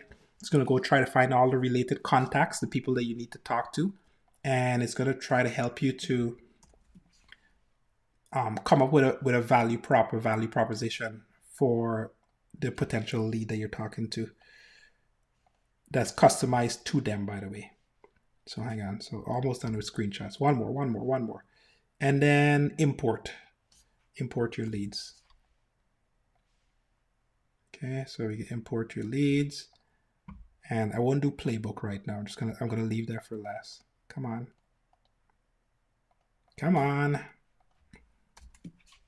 See how slow this is? Like it's inefficient. Like this whole screenshot process is inefficient. Okay, all right, we're done. Okay, use the screenshots, review all the screenshots, find the features, highlight all the features, make sure that you have content for each one of the pages, and make sure that we can build a very comprehensive website that makes a compelling story for sales professionals and people that want to do cold outreach but don't know how to do cold outreach, and entrepreneurs, like I said, 5 to 10 million in revenue. All right. Let's see what we got. What I'm going to do is I'm going to take that content, we're going to bring it back over to Lead Score AI, and then we're just going to get it to kind of iterate on that content a little bit more, to just build it out a little bit more. Because I didn't give Lovable a lot of, I have 2.3 more credits remaining. So we'll see how this goes. So we'll see if we might end up running out of credits, but I'll end up paying for it anyway. Okay, let's see on the questions what we got. Sorry, just got here. You just want IG launch. Yes, that's right. Yes, sir. Hot. Yeah, they're making the move too early. Yes, that's right. Got that one. They're trying to combat all of the AI hate people, free tiers. Yep, that's true.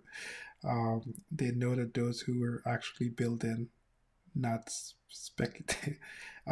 spectacular, it will spend. Yes. Well, so this is kind of a problem, right? Like, the truth is that there are a bunch of people out there that are just hammering these tools, right? So hero section can be stronger, needs more images, icons, etc. Yes, so you're 100% right. So here's what I'm doing here.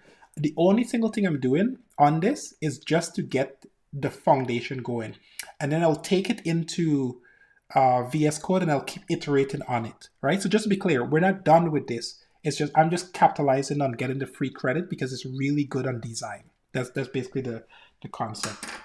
All right. Hang on, there was another message somewhere. Hang on. What's your process when you're vibe coding from idea to initial product? So let's connect. I'm also building stuff. Hey man, like 100%, man. Let message me anytime. Sorry. Find me on Mr. Guard FPS. Sorry, I should put I keep forgetting to do this. So connect with me on school. This is my school community. Connect with me here. All right. For anybody that's joining or new or trying to figure out what it is, connect with me on the school community. I have a free school community where you can learn about vibe coding, Cloudflare, see my process on deploying to Cloudflare. We're gonna do that today anyway, but just saying, do that. 100% free community. Connect with me, and then we could chat a little bit more. But yeah, it's a community where we have a bunch of like-minded people. We got a bunch of people inside of there now. It's kind of, I have to put more time on it, to be honest with you. I've been kind of not spending as much time. We got 135 users, which is pretty cool. So we're slowly growing. Let's see what this guy says. Yeah, let's answer his question, shall we? I run 10 YouTube channels. I don't make a single video. Here's what actually looks like. So I woke up this morning, first 10 fresh. I'm gonna reach out to this guy, see what he's doing. This is interesting. Pipeline at last. Are you making money from it? Oh, he said he's 20 subscribers, 1,000 views.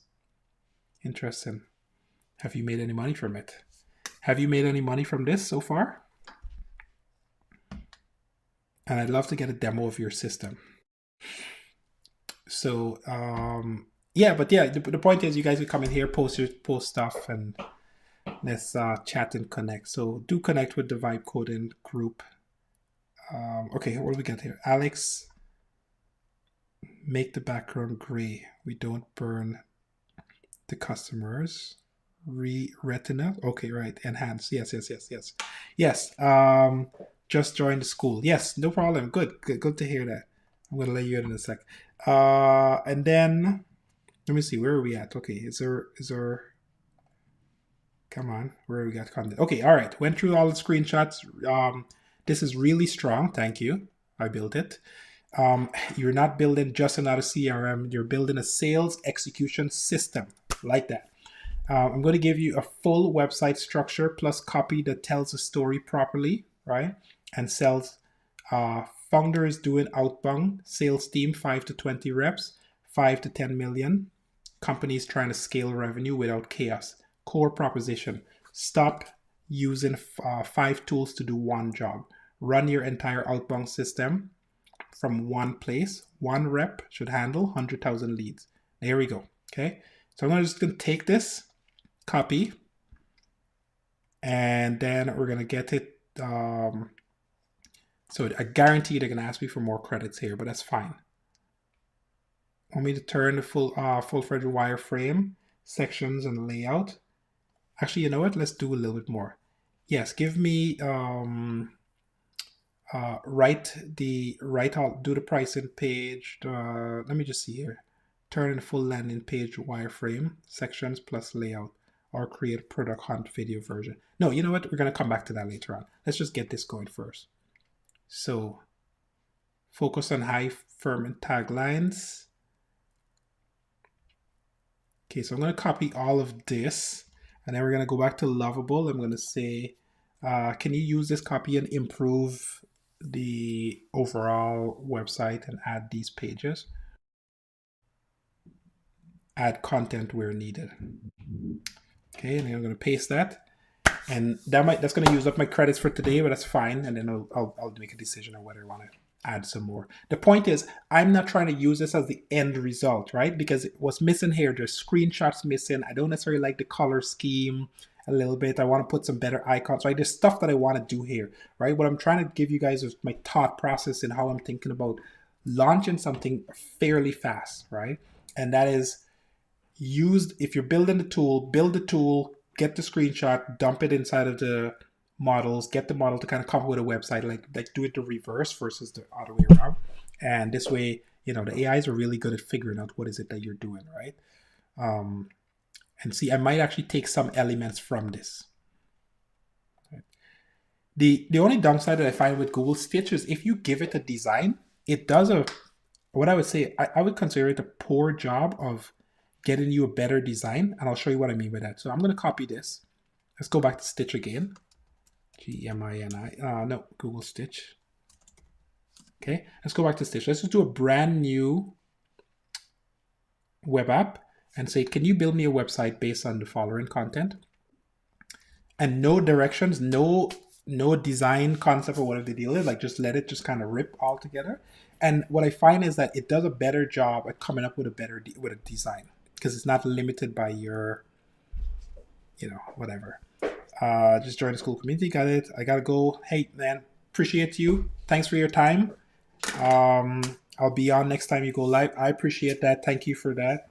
You enjoy the rest of your weekend, and yeah, we'll see you guys. See you guys soon. Okay, where are we? Okay, so this is going. Lovable is going. Let's see, revamping homepage, new section, rebuilding features page with detailed section, creating use cases, how it works, etc. Yes, that's good. Let's see what.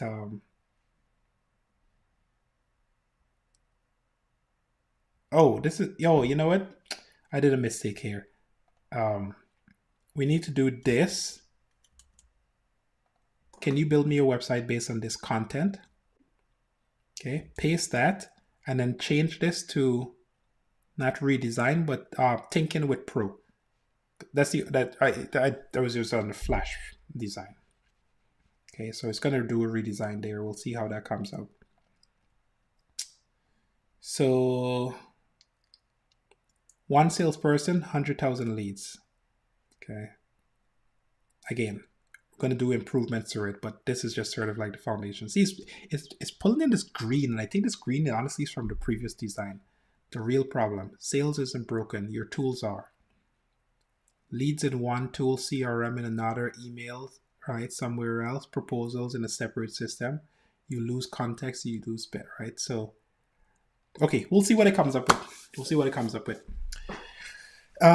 What else we got?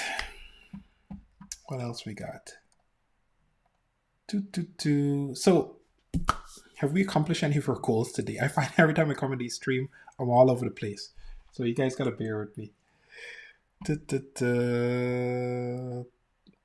Refresh to see who is online. Watching.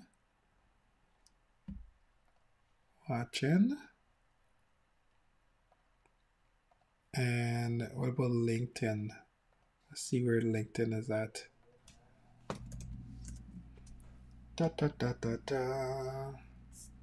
Just in case people are joining and wondering what the hell we're talking about.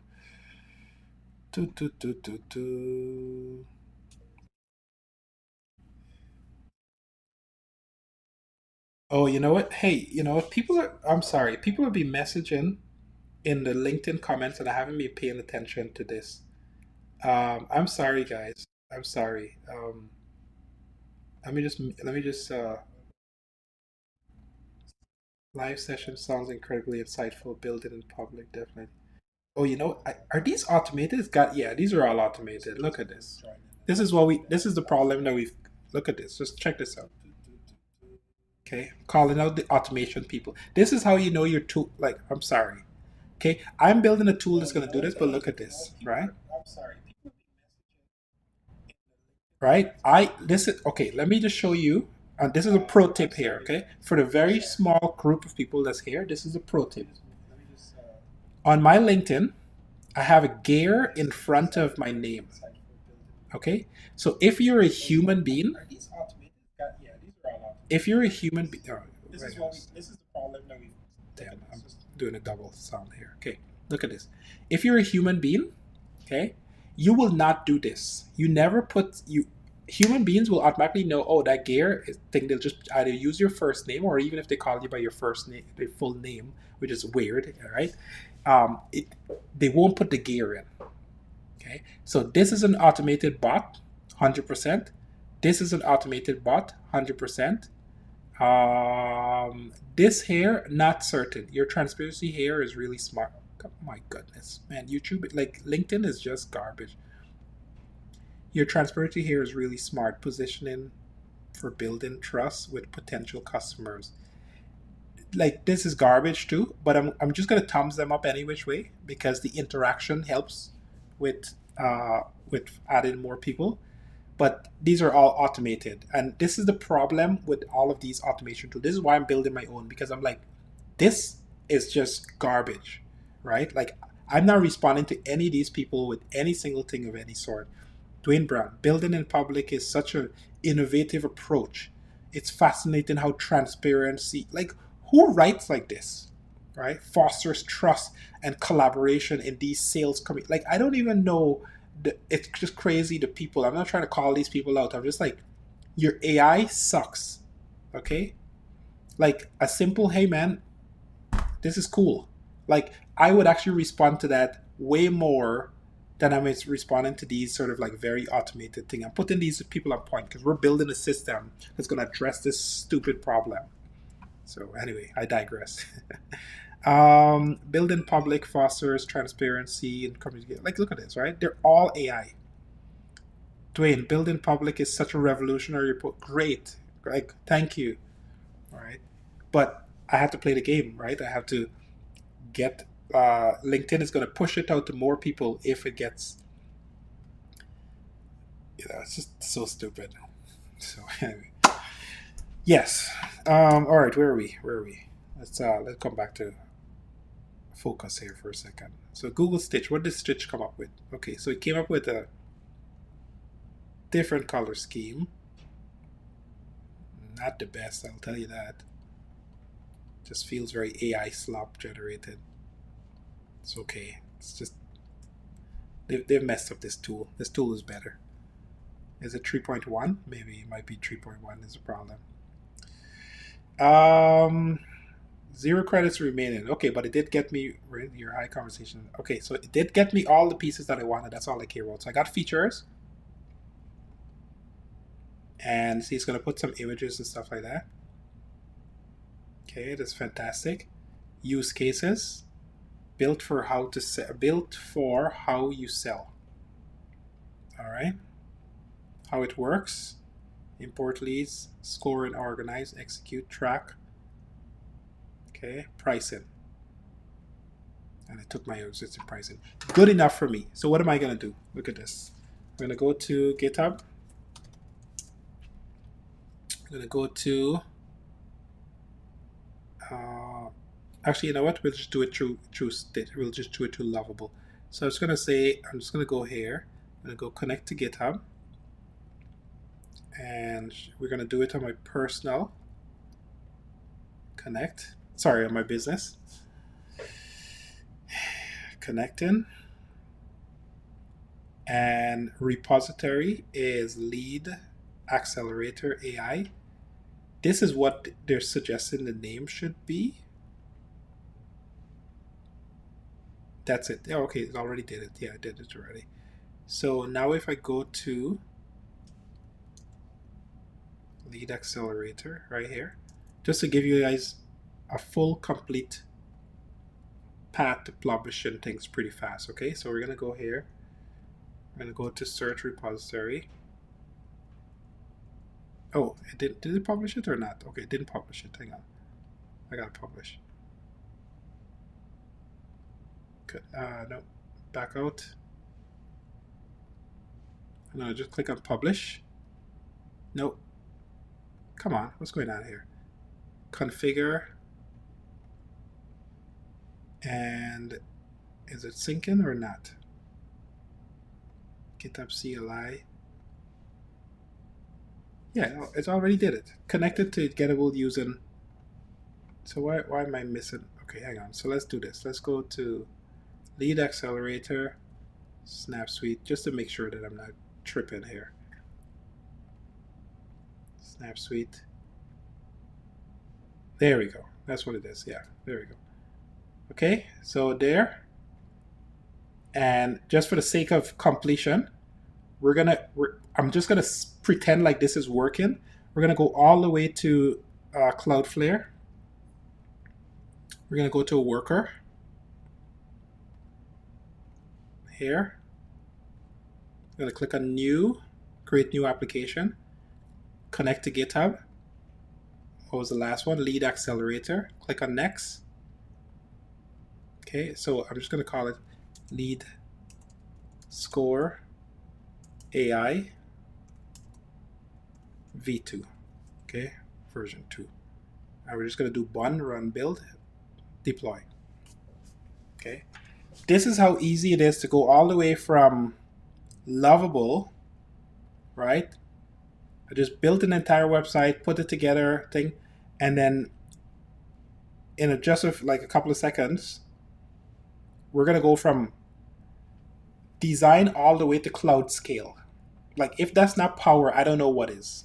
Okay, if like people don't understand the amount of energy and effort that's just in a couple button clicks these days. It's yeah, like unless you're coming from like my era where like we literally had to like set up a computer, set up a rack, set up like right, and fast forward if you don't want to set up a rack, like you still have to like configure a domain name, DNS, all this type of stuff, and now it's like click click click done, whole website, unbelievable.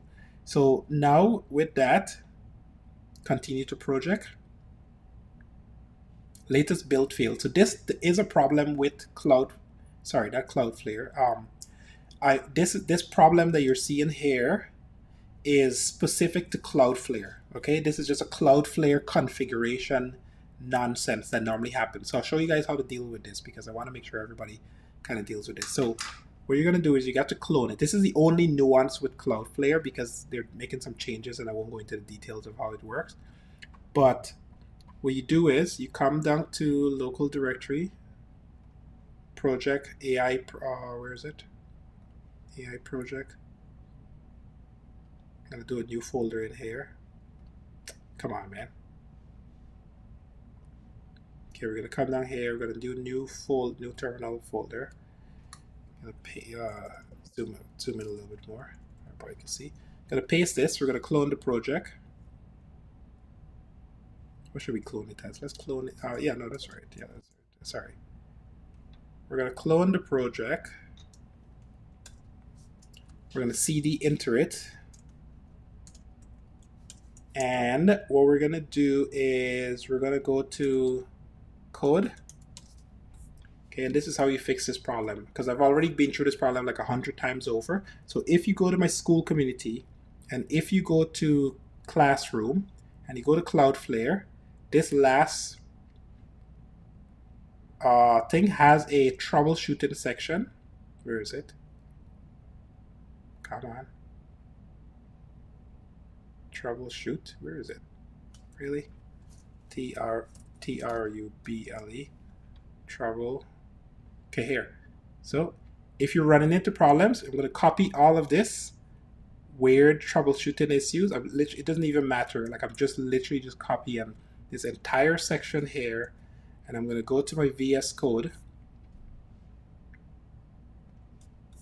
Sorry, did I open up VS Code already? I think I did. Hang on. Here. I'm going to go to my VS Code, and I'm going to say I'm having a problem with my deployment. I'm going to paste this, and then I'm going to also go back to the Cloudflare error. Where is it? Where is it? Here, the build error. And I'm just going to copy the logs, and we're just going to go back and paste both of them in. Go to the Cloudflare deployment building, and then this will give it enough context to figure out what the problem is. Bam. Okay. Sorry. Yes. How are you how you charge to publish that app? Sorry. How you charge? Sorry.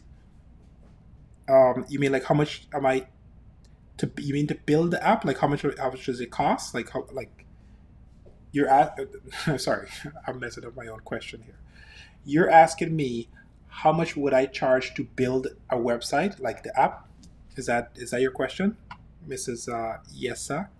How much you charge to build? Oh, sorry, got you. Um, got it. It's a good question. I'm going to say that I won't charge you. I'll just show you how to do it. How about that? And if you really need something really complex, then we can have a conversation. But I literally built this in 5 minutes using uh, Lovable, right? So that's a win. Yeah, there we go. Yeah, right. Like you win, I win. I get to show you something, and you get to learn something, and everybody wins, right? So yeah. So what I did, just to give you just a recap, because I know you just joined, is I went to ChatGPT and I basically just told it what I'm doing. Okay. So I gave it a very short, basic thing. This is what I want to do with my website. Here's the goals. Here's the objective. And I already have the app. So I give it some screenshots and I said, give me some website copy that allows me to build out the pages a little bit more. And then it basically gave me a bunch of website copy. Then I went to lovable.dev. I'll drop that in the chat for you to check out. Okay. So I went to Lovable and I pasted that copy in, and it basically built me this website in 5 minutes. Okay. And then I came in here, I clicked on configure and connected it to my GitHub. And then I put it over to GitHub. Right. I have a full course on this, by the way. It's in my school community. So join my school community. It'll show you all the details step by step. I'm just giving you the high level guidance. Okay. But it puts you in Lovable, and then what I'm basically doing is deploying that to the web, like literally. Okay. Now, Lovable, no, just to be clear, there's actually an easier version. I should mention this, by the way. There's an easier version. You could click on this button here, and this is the link. Okay. Copy. And if I paste this in a browser, where's the browser? Open up browser, paste this. No, sorry. Let me copy the link. So this project is already exists. Okay, Lovable. What am I doing here? I need to give it a proper name. That's why. So hang on. So let's do lead score AI v2. Okay. This is just the domain name that you want to do it. Okay. So I'm just going to copy that now. Copy that link. Cancel. Come on. Oh my goodness. Why they won't allow me to copy the stupid link? Oh, continue. There we go. Yeah, there we go.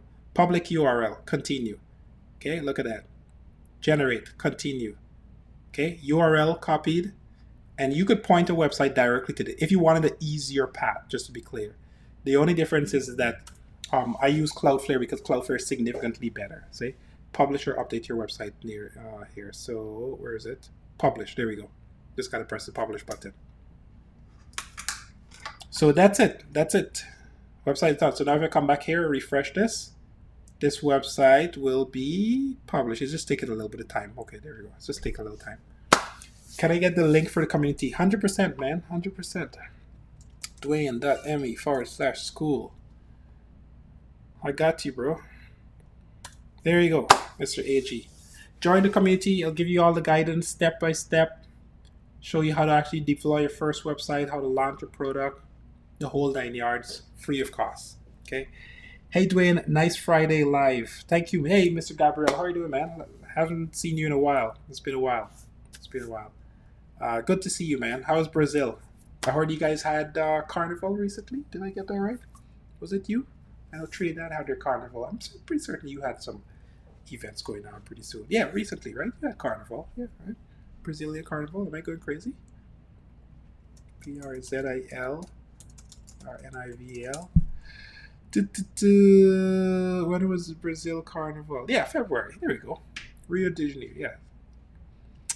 I'm not crazy. Yeah, man. Join the community, and there's lots more tutorials and stuff coming in soon. I've been a little busy lately, so I haven't been focusing on much. But jump in there, ask your questions. Let me know if you don't understand something or whatever it is, and yeah. So SaaS, I think I'm saying that right, or Yesa. Yesa, yeah, I think I got that right. My philosophy is very simple. Instead of selling you fish, I'll teach you how to fish. Right? Everybody wins. Everybody wins. Yes, but you didn't go to didn't participate, man. Come on, man. Can't have like the biggest the biggest carnival in the world not participate, right? You got to get off the computer, dude. You can get off the computer, go outside, dance. I hear you. You know, Toronto has the biggest carnival in North America, and I don't even go. Actually, and if I do go, the only single thing I'll do is I'll drive there and I'll go to the venue just to get like the Caribbean food because it's so hard for me to get like native Caribbean food in North America. And I shouldn't say so hard. There's places where you could go. It's just thing. And I just go there, I buy the food, and I leave. So I'm with you, man. This is one of those do as I say, not as I do. Okay, I'm just yeah. But lots of work, observability and performing well in here in Brazil, working on the Grafana. Oh, you're working the Grafana. Interesting. This is for your observability tool. Is that yeah? You're adding Grafana to it. Angry girlfriend party is a little bit wild. Yes. Yeah, yeah. Girlfriend might be a little, might have something to say about that. So, yeah, if you have a girlfriend, do not go to Brazil Carnival. Yeah, could be a touchy subject. Let's just say, hands off. Ah, that's funny. So, anyway, listen, guys. It's always been a pleasure. I'm meeting new people and connecting with you guys on a Friday afternoon. I don't do this much. I could only do this on Friday because my schedule is just a little bit crazy. So I'm only doing this on a Friday afternoon between 1 p.m. Eastern and 4 p.m. Eastern. We'll go for a little bit longer and then we'll take. But every single time new people join, I'm always excited and first of all I want to learn what you guys are building because there's so many people now that is I say so many people like my world is very small, right? But for me there's a lot of people because I'm an introvert. I sit behind the computer, do my own thing, but I've been trying to be more outgoing and more connected with people, etc. So this is like a big deal for me, step out my comfort zone. But I love it. I appreciate all of the enthusiasm, the conversations, the chat, the whole 9 yards. Sorry, lost connection. Did you tell me how much? No much, just free. 100% free. Join the community, 100% free. And like I said, my goal is to learn to teach you how to fish so that you could go fish. All right. So that's literally my job. Yes, sir. Let's see what we got here. So the thing is that Cloudflare is trying to do. This is the thing that Cloudflare is trying to do on workers. Let me see. Yes, yes. I remember your tool, and your tool is pretty good. Sorry, eating grapes here. So the observability tool in Cloudflare is it's okay. We gotta you know what? Let me see. Just think about this for a second because there's a couple conversations here. So I haven't actually spent a lot of time with the observability tool in this Cloudflare, and I'll tell you why. So let me just see something here. I'm just testing this in real time. DP. I'm testing this in real time to see. Yeah. So what I noticed with the observability with Cloudflare is that it's still not full featured as yet. And there's a lot of nuance because what's happening is I'm building out lots and lots of workers, right? Like see here, I'm 1 to 10 of 92. That's insane, right? I have 90 how many workers? I have almost 100 workers, 92 of them, right? I got nearly 100 workers all over the place. Even the naming convention is becoming hard for me to keep up with, right? Because you're building out at scale. So the problem that I have with the observability tool, and I don't know if they're working on this or if this is going to be a thing in the future, but is to because I got a lot of workers that are orchestrator workers, right? So I want to be able to chain those, traces. Grafana obviously does that. I know that you know this, Gabriel. But that's kind of the limitation that I'm seeing with Cloudflare observability. And yeah, it's not things. So there's lots of reason to innovate in this space.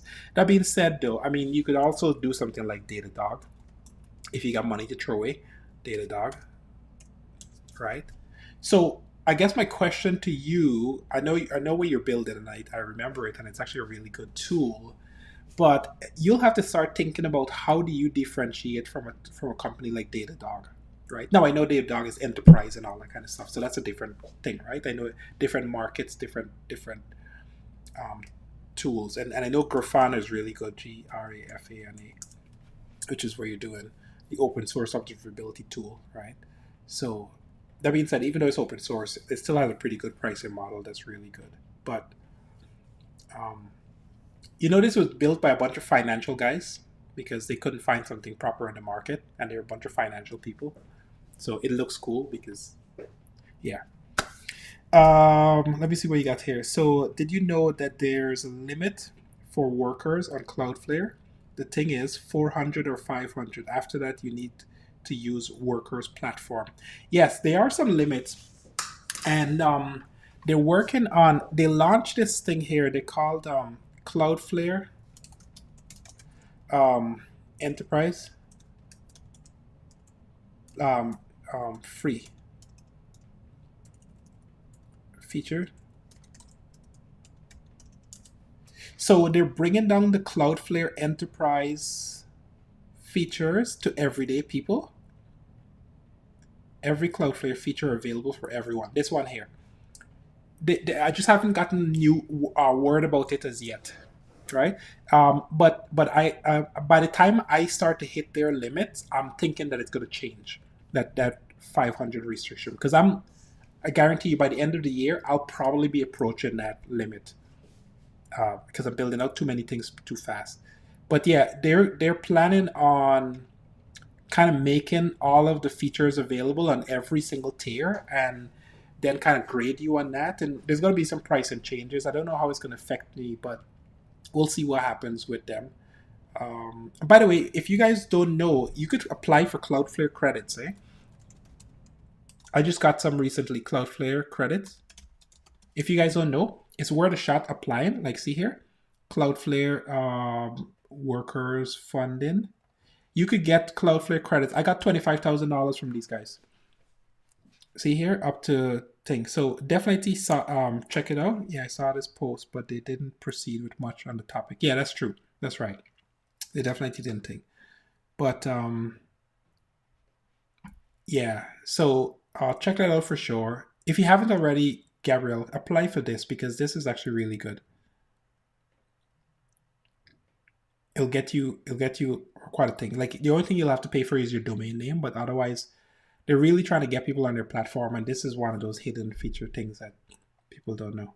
That being said, it could also be a trap too, because on Azure, just to give you a little story, we got when my previous startup, we got $360,000 from Azure, and that's a lot of credit. And we just built and built and built and built, and nobody thought about optimizing or thinking about costs. And then honestly, the credits ran out, and then we had a bill of we were trying to dramatically cut down our costs about a year before we had to thing. We didn't get there. We didn't scale up the company fast enough, and then we had these crazy bills, 20, 30, $40,000 in funding in expense, and we just couldn't keep up with it. It was just too much. So we just didn't optimize. I brought that cost down to $3,000, and then I dropped it down to $1,500, and now my cost is around like $500 a month, all in for everything. So, yeah, you just got to be really careful about building. But to be fair, the technology has changed, the platforms has changed. Lambda or Azure Functions or Google Functions has dramatically changed the game. Cloudflare, a lot of my workloads are sitting on Cloudflare now, and it's extremely efficient. So there's ways to kind of mitigate that cost. But yeah. But good to see you, man. Good to see you. It's always good to hear from my peeps. Always good to hear from my peeps. I've just been really bad at the community. I gotta come up with a process to make make my life more efficient when it comes to like engaging with the community, etc. Sorry, I'm just checking my LinkedIn here just to see who's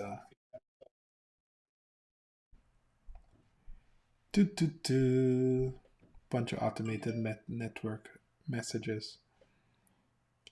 Yeah. Okay. So what else we got?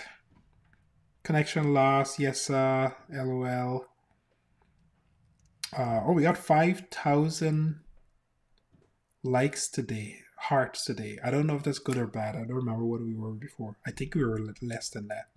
So that's kind of cool to see. Okay, let's see where we are with this deployment. With these fixes. So the root cause. Yeah. So I'm just gonna check this in. See if we could get this thing working on cloud. Come on.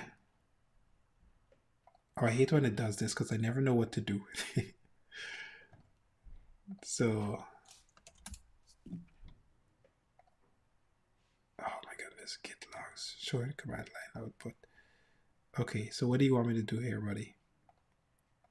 Jeez, I never know what to do with that. Git add status git push. Why is it behind what? Git pull. Come on. Git push -- force. Yeah. Because, you know, gangsters around here.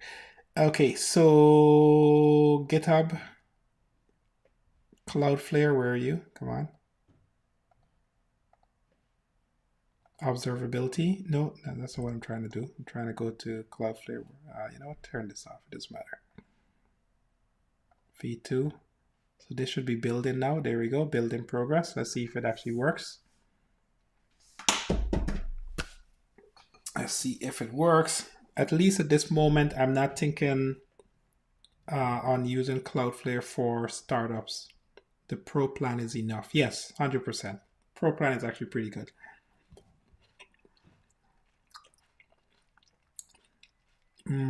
Like bot management, it put the header on every single request with probability of being human or not. Yep. Successful build. There we go.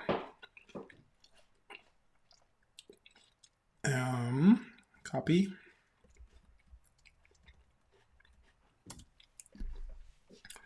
There we go. Website up and running. Okay, not the best looking, but just the foundation with the content. And then we're going to do iteration. I don't like the color scheme. It feels a little bit bland and basic for me. But now I have a color scheme that I can iterate on. And what I'm going to do is, look at this. So I find Gemini to be much better at design. So I'm just going to say, it's going to switch over here to Gemini, not 3.1, by the way, 3.0. So where is it? Where's Gemini? Here we go. Why don't I have where's Gemini 3? What's going on? No, man. Yeah, you know what? The Gemini 3 is much better. Can you review this website and then improve on the UI? I don't like the color scheme that much. Give me a different color scheme based on sales, professional, B2B, whatever you want to think. Don't give me blue. I kind of like the purple a little bit because my website application is purple, but I just don't like this color scheme. And I'll give you an image of some of the color schemes that I like. Come on, where's my text, bro? There we go. And let me just do this. I'm just going to give it one page of my website, which is this one here, that has a little bit of color to it, just so we could kind of get some guidance. So it's not too far off from my backend. So we're going to do that and then give Gemini some context so it could just improve the entire overall design. Okay. All right. We're going to slowly wrap things up. I'm going to finish up this website. I'm going to launch it. And just so you, so I'm going to launch this application, and then what are we going to do? Let me think. You know, the truth is it's actually very hard to program when I'm online, but let me do one more thing here just to kind of recap, because we did a lot of stuff today on this. Got so many damn things open. Hang on. Close this, close this, close this, close this, close this, close this, close, close, close, close, close. So if you guys are looking to do, this is my final plug here. If you guys are interested in a lead score application and you want to do outreach at scale, then I'm going to set up the waiting list pretty soon. Start a free trial. I'm going to set up the waiting list so that you could actually do that, because I'm going to be looking for early testers. We're getting close now. Most of the lead management functionality is actually there now. So it's just a back end. I'm trying to get agents running so agents could go out and do a lot of things on your behalf. And last, I'll leave you guys with, I found this new company. What is it called now? Jeez. It's called,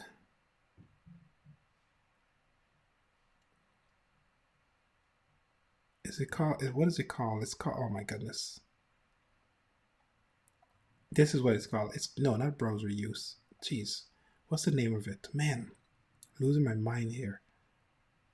Browsing. This one, kernel. Kernel.sh. This is an interesting tool because this allows you to act like basically copy tokens from a website. So for example, I could log in as for LinkedIn, and it will keep the token for LinkedIn so that I could do stuff on behalf of a user. So in other words, you can have your agent log in as a human being on any website, Slack, on LinkedIn, on Twitter, or whatever, and then it will basically like store the token and do all that kind of stuff to send it out. This is actually a really compelling business model, something I hadn't seen before, and I'm actually going to do it. What I don't know is if you could get banned from it, but we'll find out. We'll find out very soon. Right? It's SOC 2 and HIPAA compliant and all the other stuff, so it'll be interesting to see how this space transforms with this stuff. But yeah, I'm going to try to be integrating this now into Lead Score so that you can put your LinkedIn profile and then we could go do stuff on your behalf from LinkedIn. All right. First, I'm going to try it on a test account just to make sure I don't get banned. And then we're going to test it at scale. And then once it works, then we're going to bring it out to the public. But yeah, definitely something to look into for sure. So, okay. I'm going to close things off today. I'm getting tired. My energy level is low.